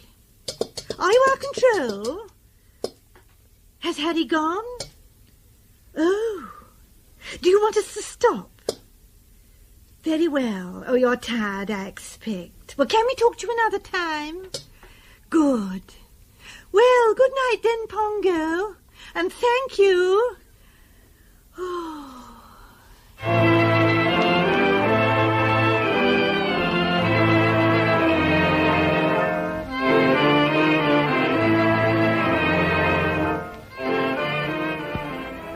Well, Freddie, anything to report about Urquhart? Oh, rather, yes. Definite confirmation, all that. He was involved in the megatherium when it crashed, no doubt about it. And he was in pretty deeply, too. He must have lost a lot of money. Good, that's very satisfactory. So we can tentatively assume he killed Philip Boys in order to get his share of their great-aunt's fortune, too, huh? Ah. Can we? I fancy so. Subject to ratification by Miss Climpson, of course. Oh, yes. How's the old gal doing with her seances? Splendidly. I had another letter this morning. The poor old nurse trusts her implicitly now, and she feels utterly beastly about deceiving her. But she hasn't given up, praise be. They moved on to the Ouija board last time. The poor old Pongo was rather awkward about it, I'm afraid. Said it was because he'd never learnt to write whilst on Earth. Pongo? Their control. He was an Italian acrobat of the Renaissance period, and his full name was Pongocelli. Apparently he lived a sadly irregular life, but redeemed himself by heroically refusing to abandon a sick child during the time of the Great Plague in Florence. He caught the plague and died of it, and is now working out the period of probation for his sins by serving as a guide and interpreter to other spirits. Touching little story, what? Absolutely. Yes. Miss Kimpson said she was rather proud of it, too.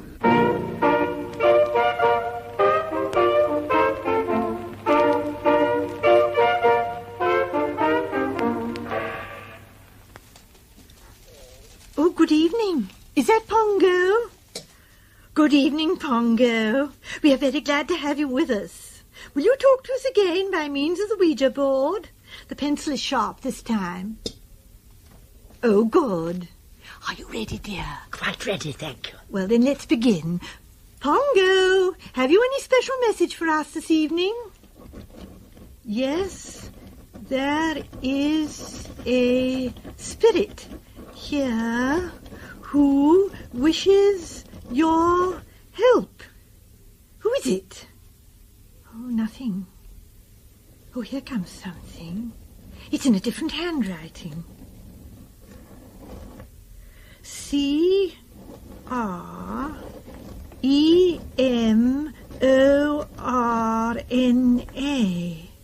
Cremona? This is very strange, Miss Climpson. Cremona was Mrs. Rayburn's stage name. Oh, I do hope. Oh, surely she can't have passed away suddenly. She was perfectly comfortable when I left her. Had I better go and see? Perhaps it's another Cremona.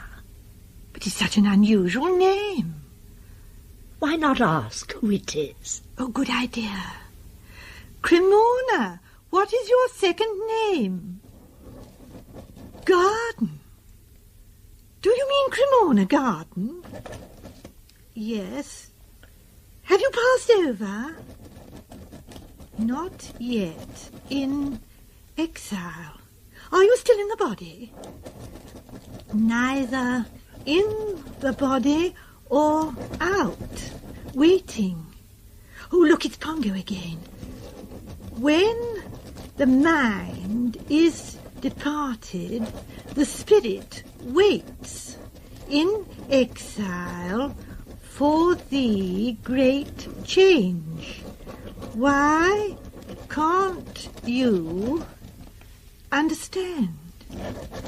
Make haste, great difficulties. Oh, we are so sorry, Pongo. Mrs. Rayburn, are you in trouble or something? Great trouble. My will Her will. Oh, I wonder if she wants to alter it. Mrs. Rayburn, do you want to alter your will? No. That's fortunate, because I don't think it would be legal. What do you want us to do about your will, Mrs. Rayburn? Send it to Norman. To Norman Urquhart? Yes, he knows. He knows what is to be done about it. He wants it. Oh, very well. Can you tell us where to find it? I have forgotten. Search. Oh, dear. Mrs. Rayburn, is it in the house? I tell you, I have forgotten. Deep waters, forgotten. Deep waters, no safety. Failing, failing.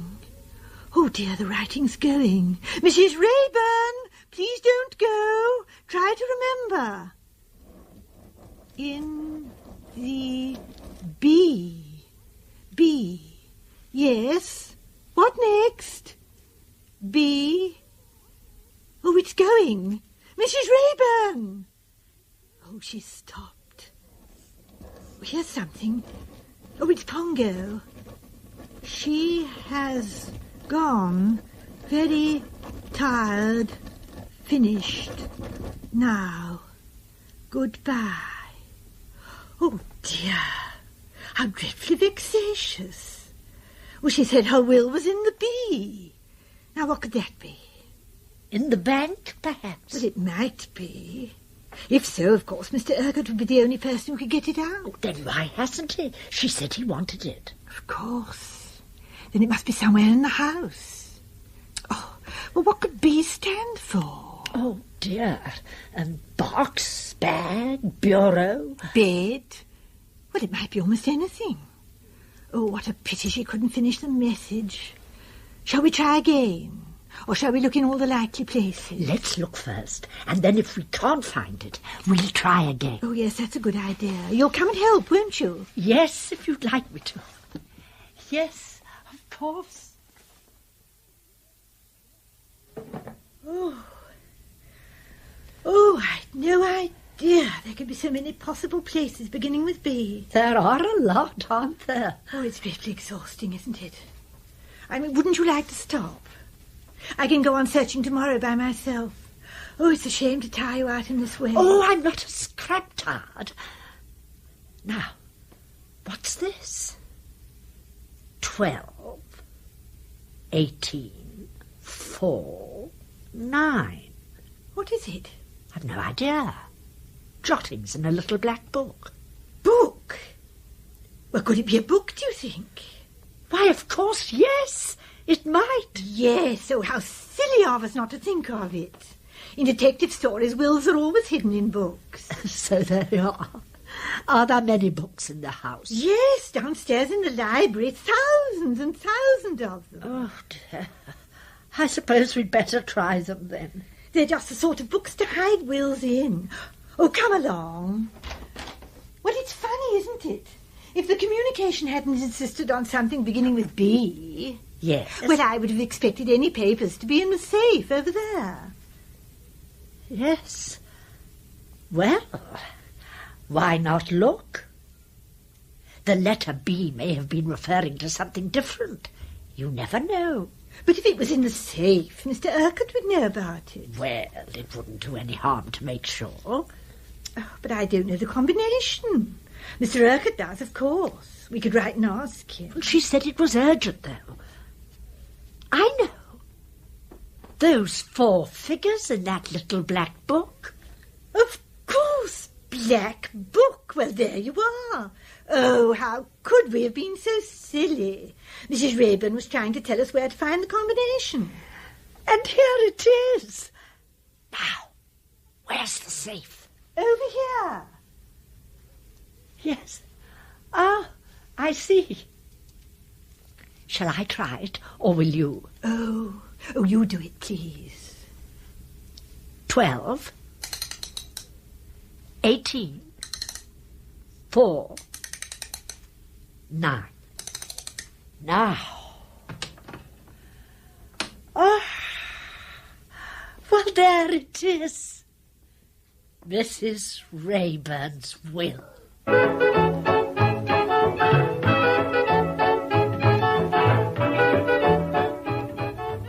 there it was, Freddie, in a long sealed envelope. Ha! Capital, capital. I say, deuce smart of the old gal to choose the letter B, what? Covers almost anything. Except safe. Yes. Well, don't keep me in suspense, old man. What did the will say? I'll read you the relevant passage. Miss Clemson writes as follows. The property consists of real estate, the house and grounds, and a personalty. Am I not good at legal terms? Which I am not able to calculate exactly, but the gist of it all is this. The real estate is left to Philip Boys absolutely. Now, wait. £50,000 is left to Philip Boys also in cash. I say. The remainder, is not this called the residue, is left to Norman Urquhart, who is appointed sole executor. Well. The real estate and 50,000. Worth murdering for what? Undeniably. As residuary legatee, Urquhart now stands to get the lot.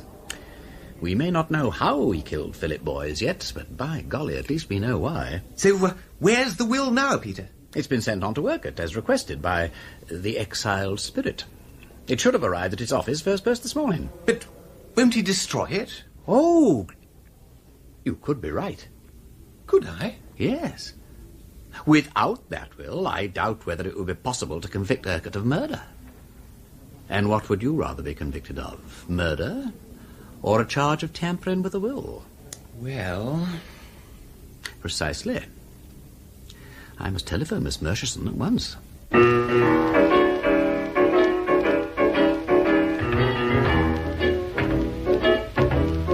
In that episode of Strong Poison, the parts were played as follows. Lord Peter Wimsey, Ian Carmichael, Miss Clemson, Ambrosine Philpotts, Nurse Booth, Joan Hickson, Freddie Arbuthnot, Christopher Schooler. Pongo was adapted by Chris Miller from the book Strong Poison by Dorothy L. Sayers. The programme was produced by Simon Brett.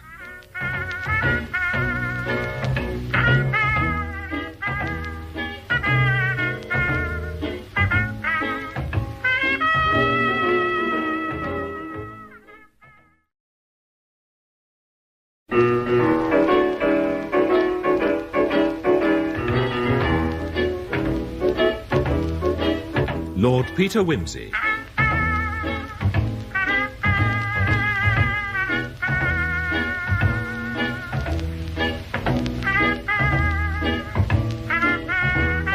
Starring Ian Carmichael as Lord Peter and Peter Jones as Bunter, with Anne Bell as Harriet Vane and Gabriel Wolfe as Chief Inspector Parker.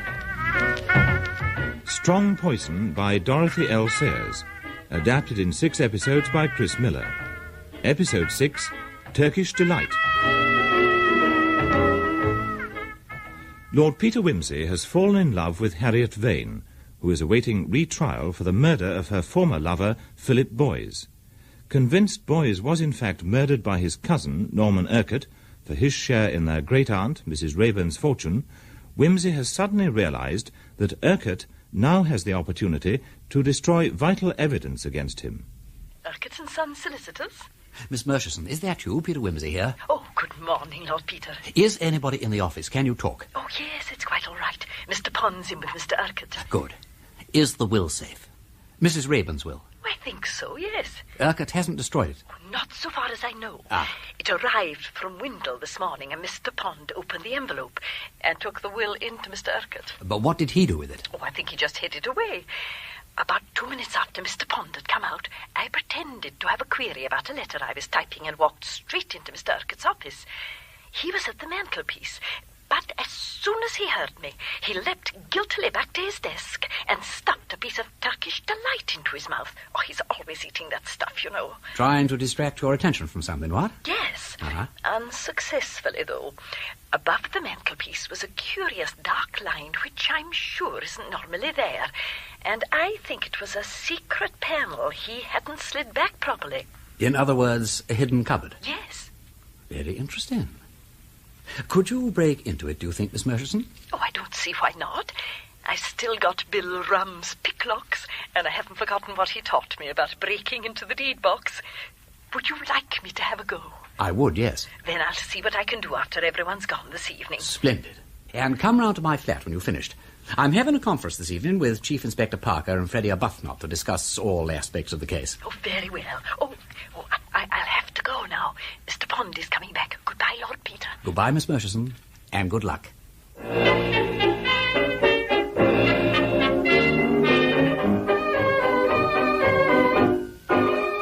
Well, shall I start, Peter? Yes, Charles. You have the notebook and the organised mind. Freddie and I haven't got either, have we, Freddie? Not me, old man. So you start, old Parker Bird. Off you go. Thank you. Well, the matter stands, I take it, like this. Philip Boyce and Norman Urquhart were the only surviving relations of Mrs. Rayburn, who is very old, very rich, and now quite childish. Now, in 1920, she executed a deed of trust giving Urquhart, who was also her solicitor, sole authority to handle her property. She also made a will, leaving all the real estate and £50,000 to Philip Boyce, while Urquhart was named sole executor and residuary legatee. In other words, now Boyce is dead, all the property devolves to him. In 1925, as we know from Mr. Arbuthnot's highly competent detective work in the city... I say, really? Certainly. Urquhart took the dangerous step of plunging into speculation. He made mistakes, he lost money, he plunged more deeply to recover himself, and was involved to a large extent in the great crash of Megatherium Trust Limited. Now, in 1929, just about the time that Philip Boyce and Harriet Vane quarrelled, Mrs. Rayburn had a serious attack of illness and nearly died. The danger passed, but it might recur at any moment. You can see the temptation for Urquhart. If only his cousin weren't alive, he'd be able to clear his debts as soon as the old girl went. So what happens? Almost immediately afterwards, we find him becoming friendly with Philip Boyce and inviting him to stay at the house.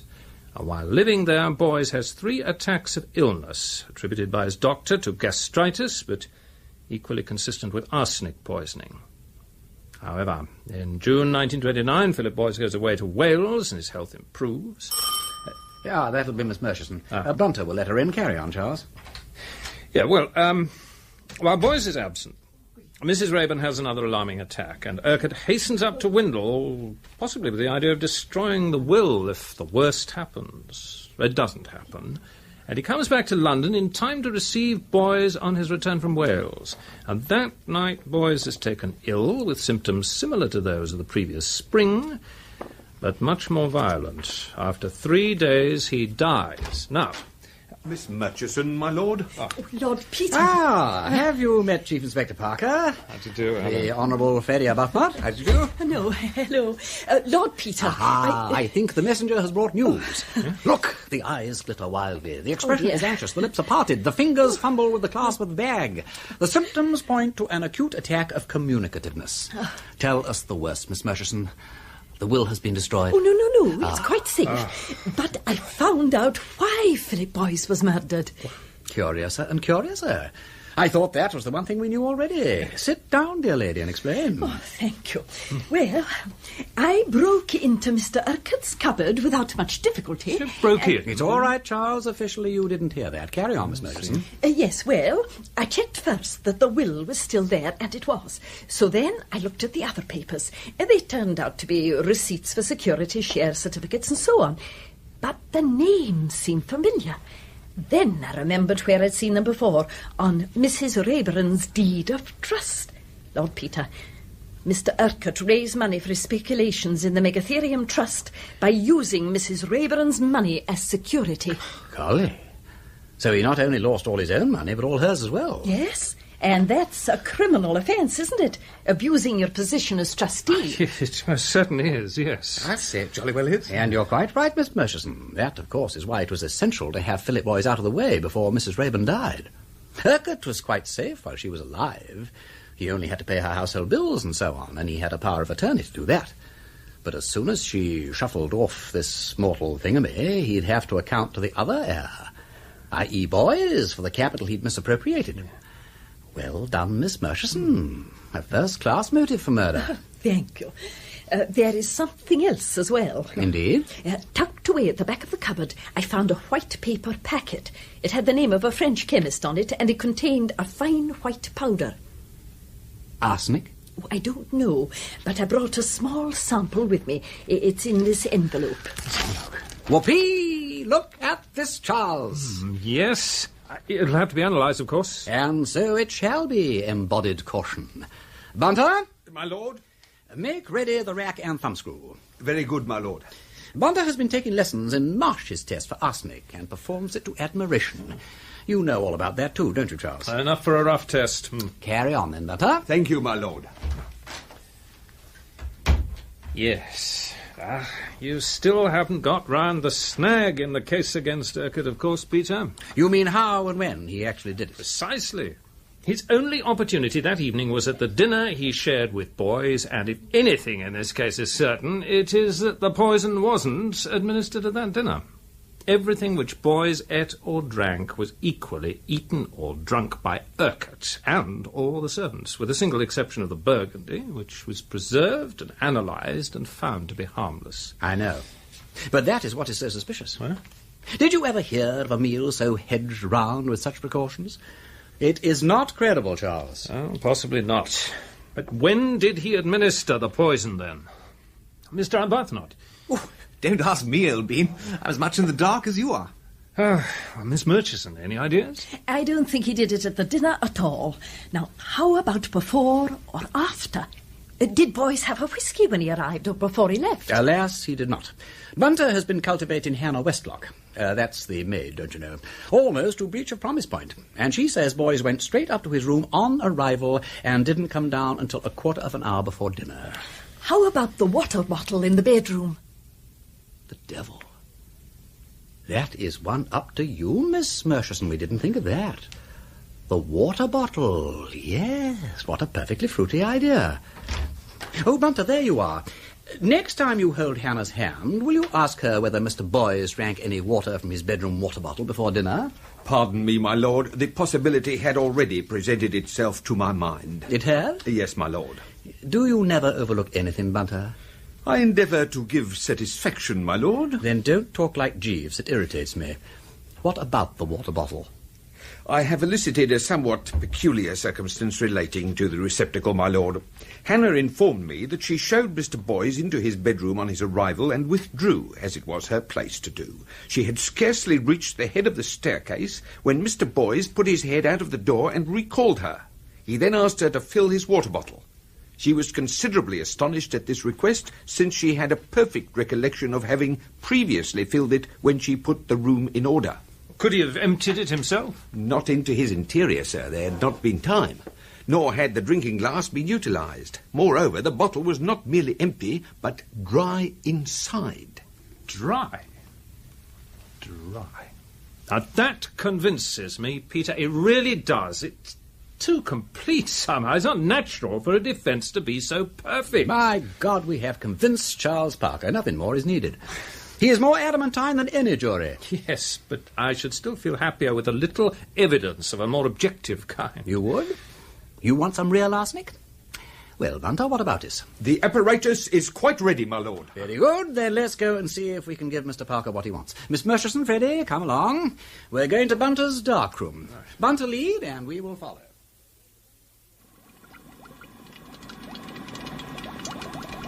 You will perceive, my lord, that the apparatus is free from contamination. I see nothing at all. That, as Sherlock Holmes would say, is what you may expect to see when there is nothing there. Charles, will you pass the water, the flask, and the tube, old Uncle Tom Cobley and all, as being arsenic-free? I will. Wilt thou love, cherish, and keep her in sickness or in health? I'm so sorry. Turned over 2 pages at once. Where's that powder? Miss Murchison, you identify this sealed envelope as being the one you brought from the office, complete with mysterious white powder from Mr. Urquhart's secret hoard? I do. Kiss the book. Thank you. Now then, The presence of arsenic will be revealed, if at all, by a thin silver stain on the part of this tube in the Bunsen flame. Ready, Bunter? Yes, my lord. So we now shoot in some of the powder. There it goes. And here it comes. Oh, lovely, lovely. Is that really arsenic, Lord Peter? I hope so. It's either arsenic or antimony. Allow me, my lord. The addition of a small quantity of solute chlorinated lime should decide the question beyond reach of cavil. It's going. It's gone. It's all dissolved. That proves it's arsenic, all right. Well, of course it is arsenic, didn't I tell you? Is that all? Oh, isn't it enough? Oh, it's not quite, but it's a long way towards it. Now, we already knew that Urquhart had a motive for killing Philip Boyes. Miss Murchison has provided us with a better one, and she has now also established that he had means, i.e. arsenic. All we need now is to prove opportunity. Personally, I find the dinner deeply suspicious in itself, but to convince a jury, I should prefer something better than a credo quia impossibile. Riddle me right and riddle me ree. We've overlooked something, that's all. Give me the statutory dressing gown, an ounce of shag, and I will undertake to dispose of that little difficulty in a brace of shakes. Arsenic. Let me see. Arsenic. They put arsenic in his meat and stared aghast to watch him eat. What's that? Houseman, ain't it? Shropshire lad, yes. A great Scott, of course! Good tap... Look, excuse me for a moment. What's got into old Wimsey? Well, who knows? Well, this has been very satisfactory.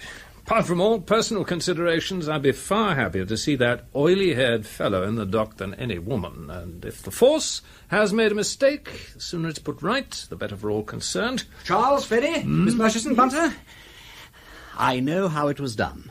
Good Lord. Really? How? Well, I've still got to prove it. A secondary consideration, my lord. Thank you, Bunter. You know, I think we must have Mr. Urquhart round for coffee. What? Turkish coffee, of course. He has a sweet tooth. And you'd better lay in some Turkish delight as well. Not today, in a day or two, when I've made a few more inquiries. Meanwhile, I am going to Holloway to see the prisoner. Peter! Cheerio.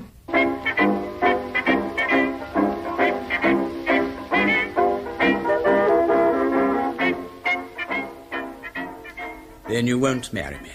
No. It wouldn't be fair to you. And besides... Well? I'm frightened of it. One couldn't get away. I'll live with you, if you like, but I won't marry you. But that sort of thing doesn't always work. Dash it all, you ought to know. Oh, I'm sorry. Forgive me alluding to it and all that, but it's frightfully inconvenient. And one has as many rows as if one was married. I know that. But you could cut loose any time you wanted to. But I shouldn't want to. Oh, yes, you would. You've got a family and traditions, you know. Caesar's wife and that sort of thing. Last Caesar's wife. And as for the family traditions, they are on my side for what they're worth. Anything a Wimsey does is right, and heaven help the person who gets in the way. We've got a damned old family motto about it. I hold by my Wimsey, and quite right, too. Who's to stop me? I suppose they can't stop you, but they can disapprove of me. I am working on that. My sister Mary has just become engaged to Chief Inspector Parker. What? Yes, I know he arrested you, but he's got a good side, too. The fact is, I'm hoping their betrothal will help to let Helen down by degrees. My sister-in-law, don't you know, most frightful snob. My brother Gerald won't give a damn one way or the other. Oh, he'll huff and puff a bit, but he won't care. Not so long as Helen doesn't nag him about it. It'll be all right. So you won't have to stink abroad with your impossible wife and live at obscure continental watering places like people in Victorian novels? Certainly not. They'll even forget I've had a lover? My dear child, they're forgetting that kind of thing every day. They're experts at it. And were supposed to have murdered him. And were triumphantly acquitted of having murdered him, however greatly provoked. Well, I won't marry you then. If people can forget all that, they can forget we're not married. Oh, yes, they could, but I couldn't, that's all. We don't seem to be progressing very fast with this conversation. I take it the general idea of living with me doesn't hopelessly repel you? No, but... Oh, it's all so preposterous. How can I say what I should or shouldn't do if I were free and certain of surviving? Why not? I can imagine what I should do, even in unlikely circumstances, whereas what happens to you in court next week really is a dead cert. Straight from the stables. Well, I can't. Oh, please do stop asking me. I don't know. I can't think. I can't see beyond the next few weeks. I only want to get out of this and be left alone. All right.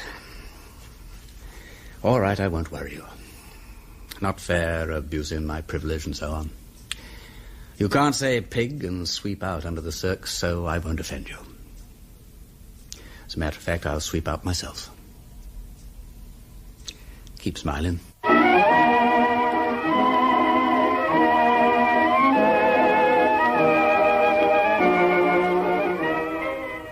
More coffee, Mr. Urquhart? Or another piece of Turkish delight, perhaps? No, thank you very much. All I desire now, Lord Peter, is that you should finish your extraordinary statement so that I may deny it and go. I'm so sorry. I'm taking too long coming to the point, what? Well, slow but sure is the motto of yours faithfully. If I have so far taken up 70 minutes of your valuable time, believe me, it has not been unprofitably spent. You may think so. But allowing that all this preposterous story were true, which, as I say, I most emphatically deny, I should be greatly interested to know how you imagine that I administered the arsenic to my cousin. Very well, Mr. Urquhart. Let us ignore, then, all courses of that dinner previous to the last one. That is to say, the soup, the turbot, and the casserole chicken, since they were all consumed not just by yourself and boys, but also by Mrs. Pettycam and Hannah. Let us, in other words, Mr. Urquhart, concentrate on the jam omelette.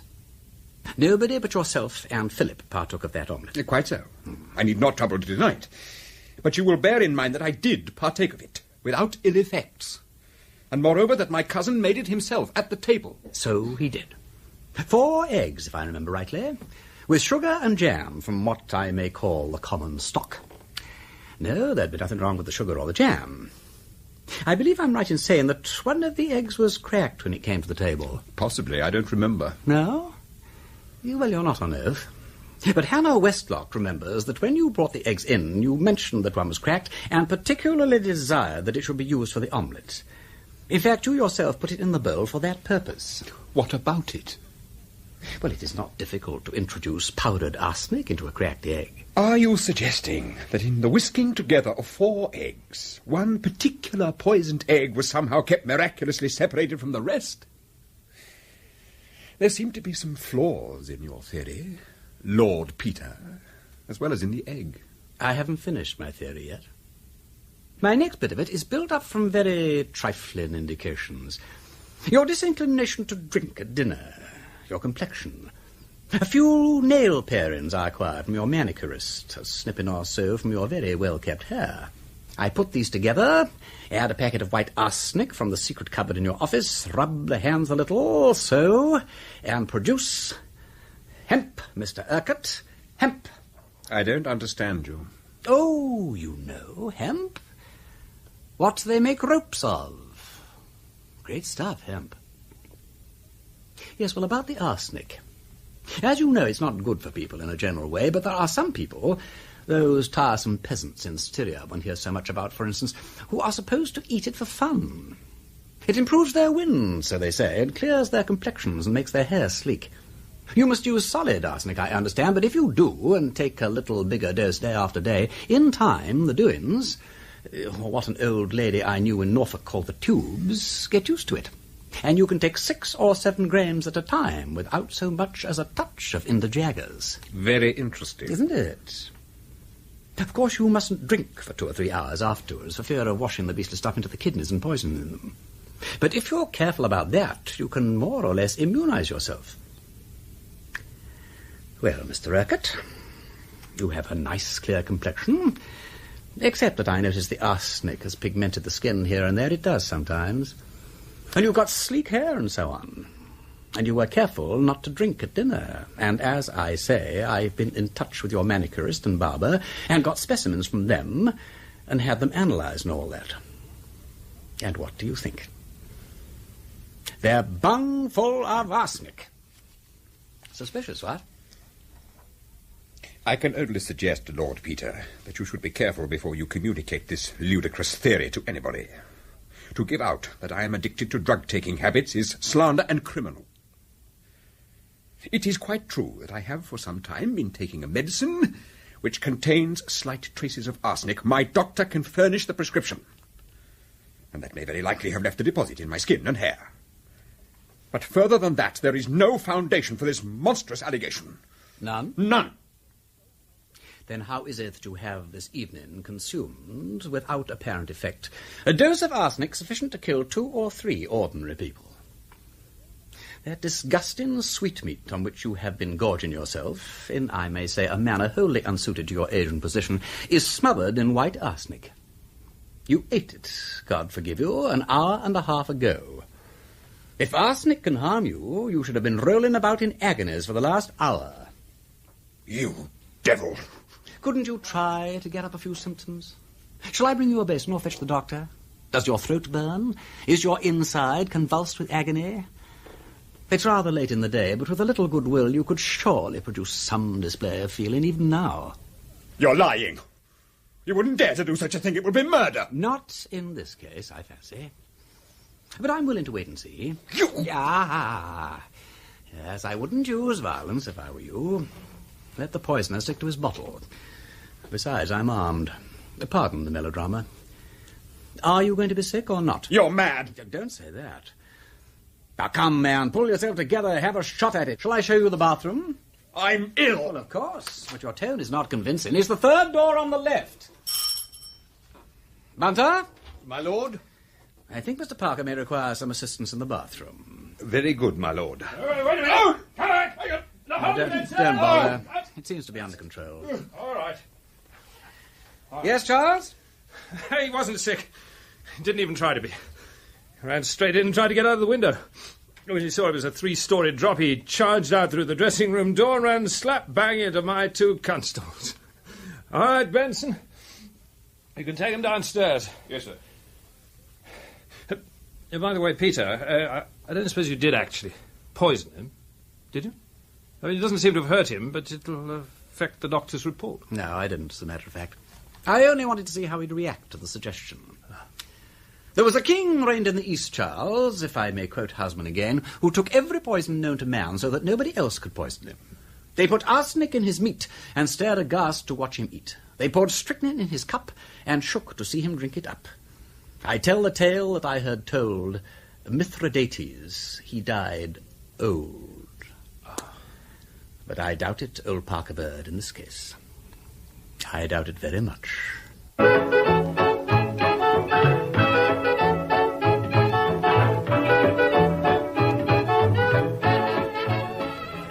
Hello, Marjorie. You come to pick Miss Vane up when it's over? Yes. Oh, the clerk's just finishing reading the indictment now. Oh, here comes the Attorney General. Millard, I am instructed that the Crown offers no evidence against this prisoner. Mr. Attorney, do I understand that the charge against the prisoner is withdrawn? Those are my instructions, Millard. In that case, members of the jury, there is nothing left for you but to return a verdict of not guilty. One moment, Millard. Yes, Sir Impey? Millard, on my client's behalf, on Miss Vane's behalf, Millard, I beg your indulgence for a few words. A charge has been brought against her, Millard, the very awful charge of murder.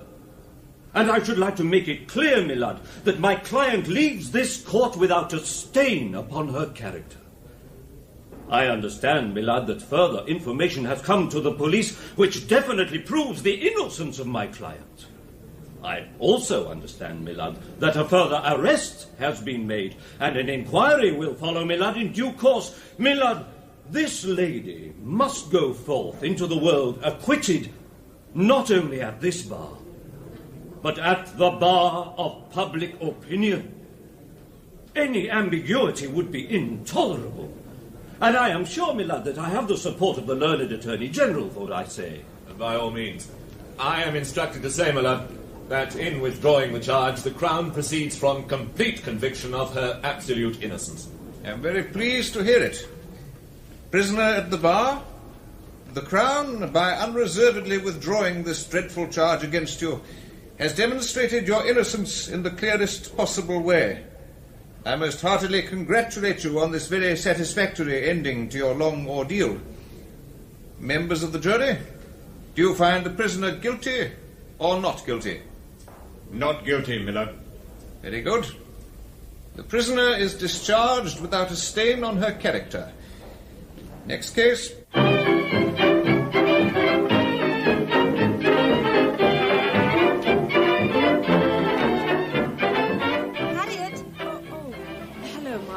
Congratulations. 3 loud cheers. Thank you. I've got a taxi. Good.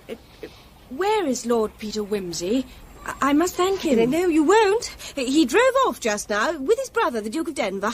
Oh. Don't worry, he'll come and see you. I don't think he will. Oh. Too decent, you mean? Yes. Perhaps you're right. Yes, I think you are right. He won't do the King Cophetua stunt. And I must say, I'd rather take my hat off to him for it. You'll have to send for him, Harriet. I won't do that. I think you will. Yes, I think you will. Well, Gerald, what do you have to say to me? Look here, Peter, it's Mary. You're the only person with any influence over her. You've got to do something, Peter. She wants to marry your policeman friend. I know. Why shouldn't she? Well, it's ridiculous. Not at all. Charles is one of the best. Very likely. Mary can't marry a policeman. Now, look here, Gerald. You leave Mary alone. Charles made a bit of a mistake at the beginning of this murder case, but he doesn't make many. And one of these days he'll be a big man, with a title, I shouldn't wonder, and everything handsome about him. If you want to have a row with somebody, you have it with me. My God. You're not going to marry a policewoman. Not quite. I intend to marry the prisoner. What? Good Lord, what? Well, if she'll have me.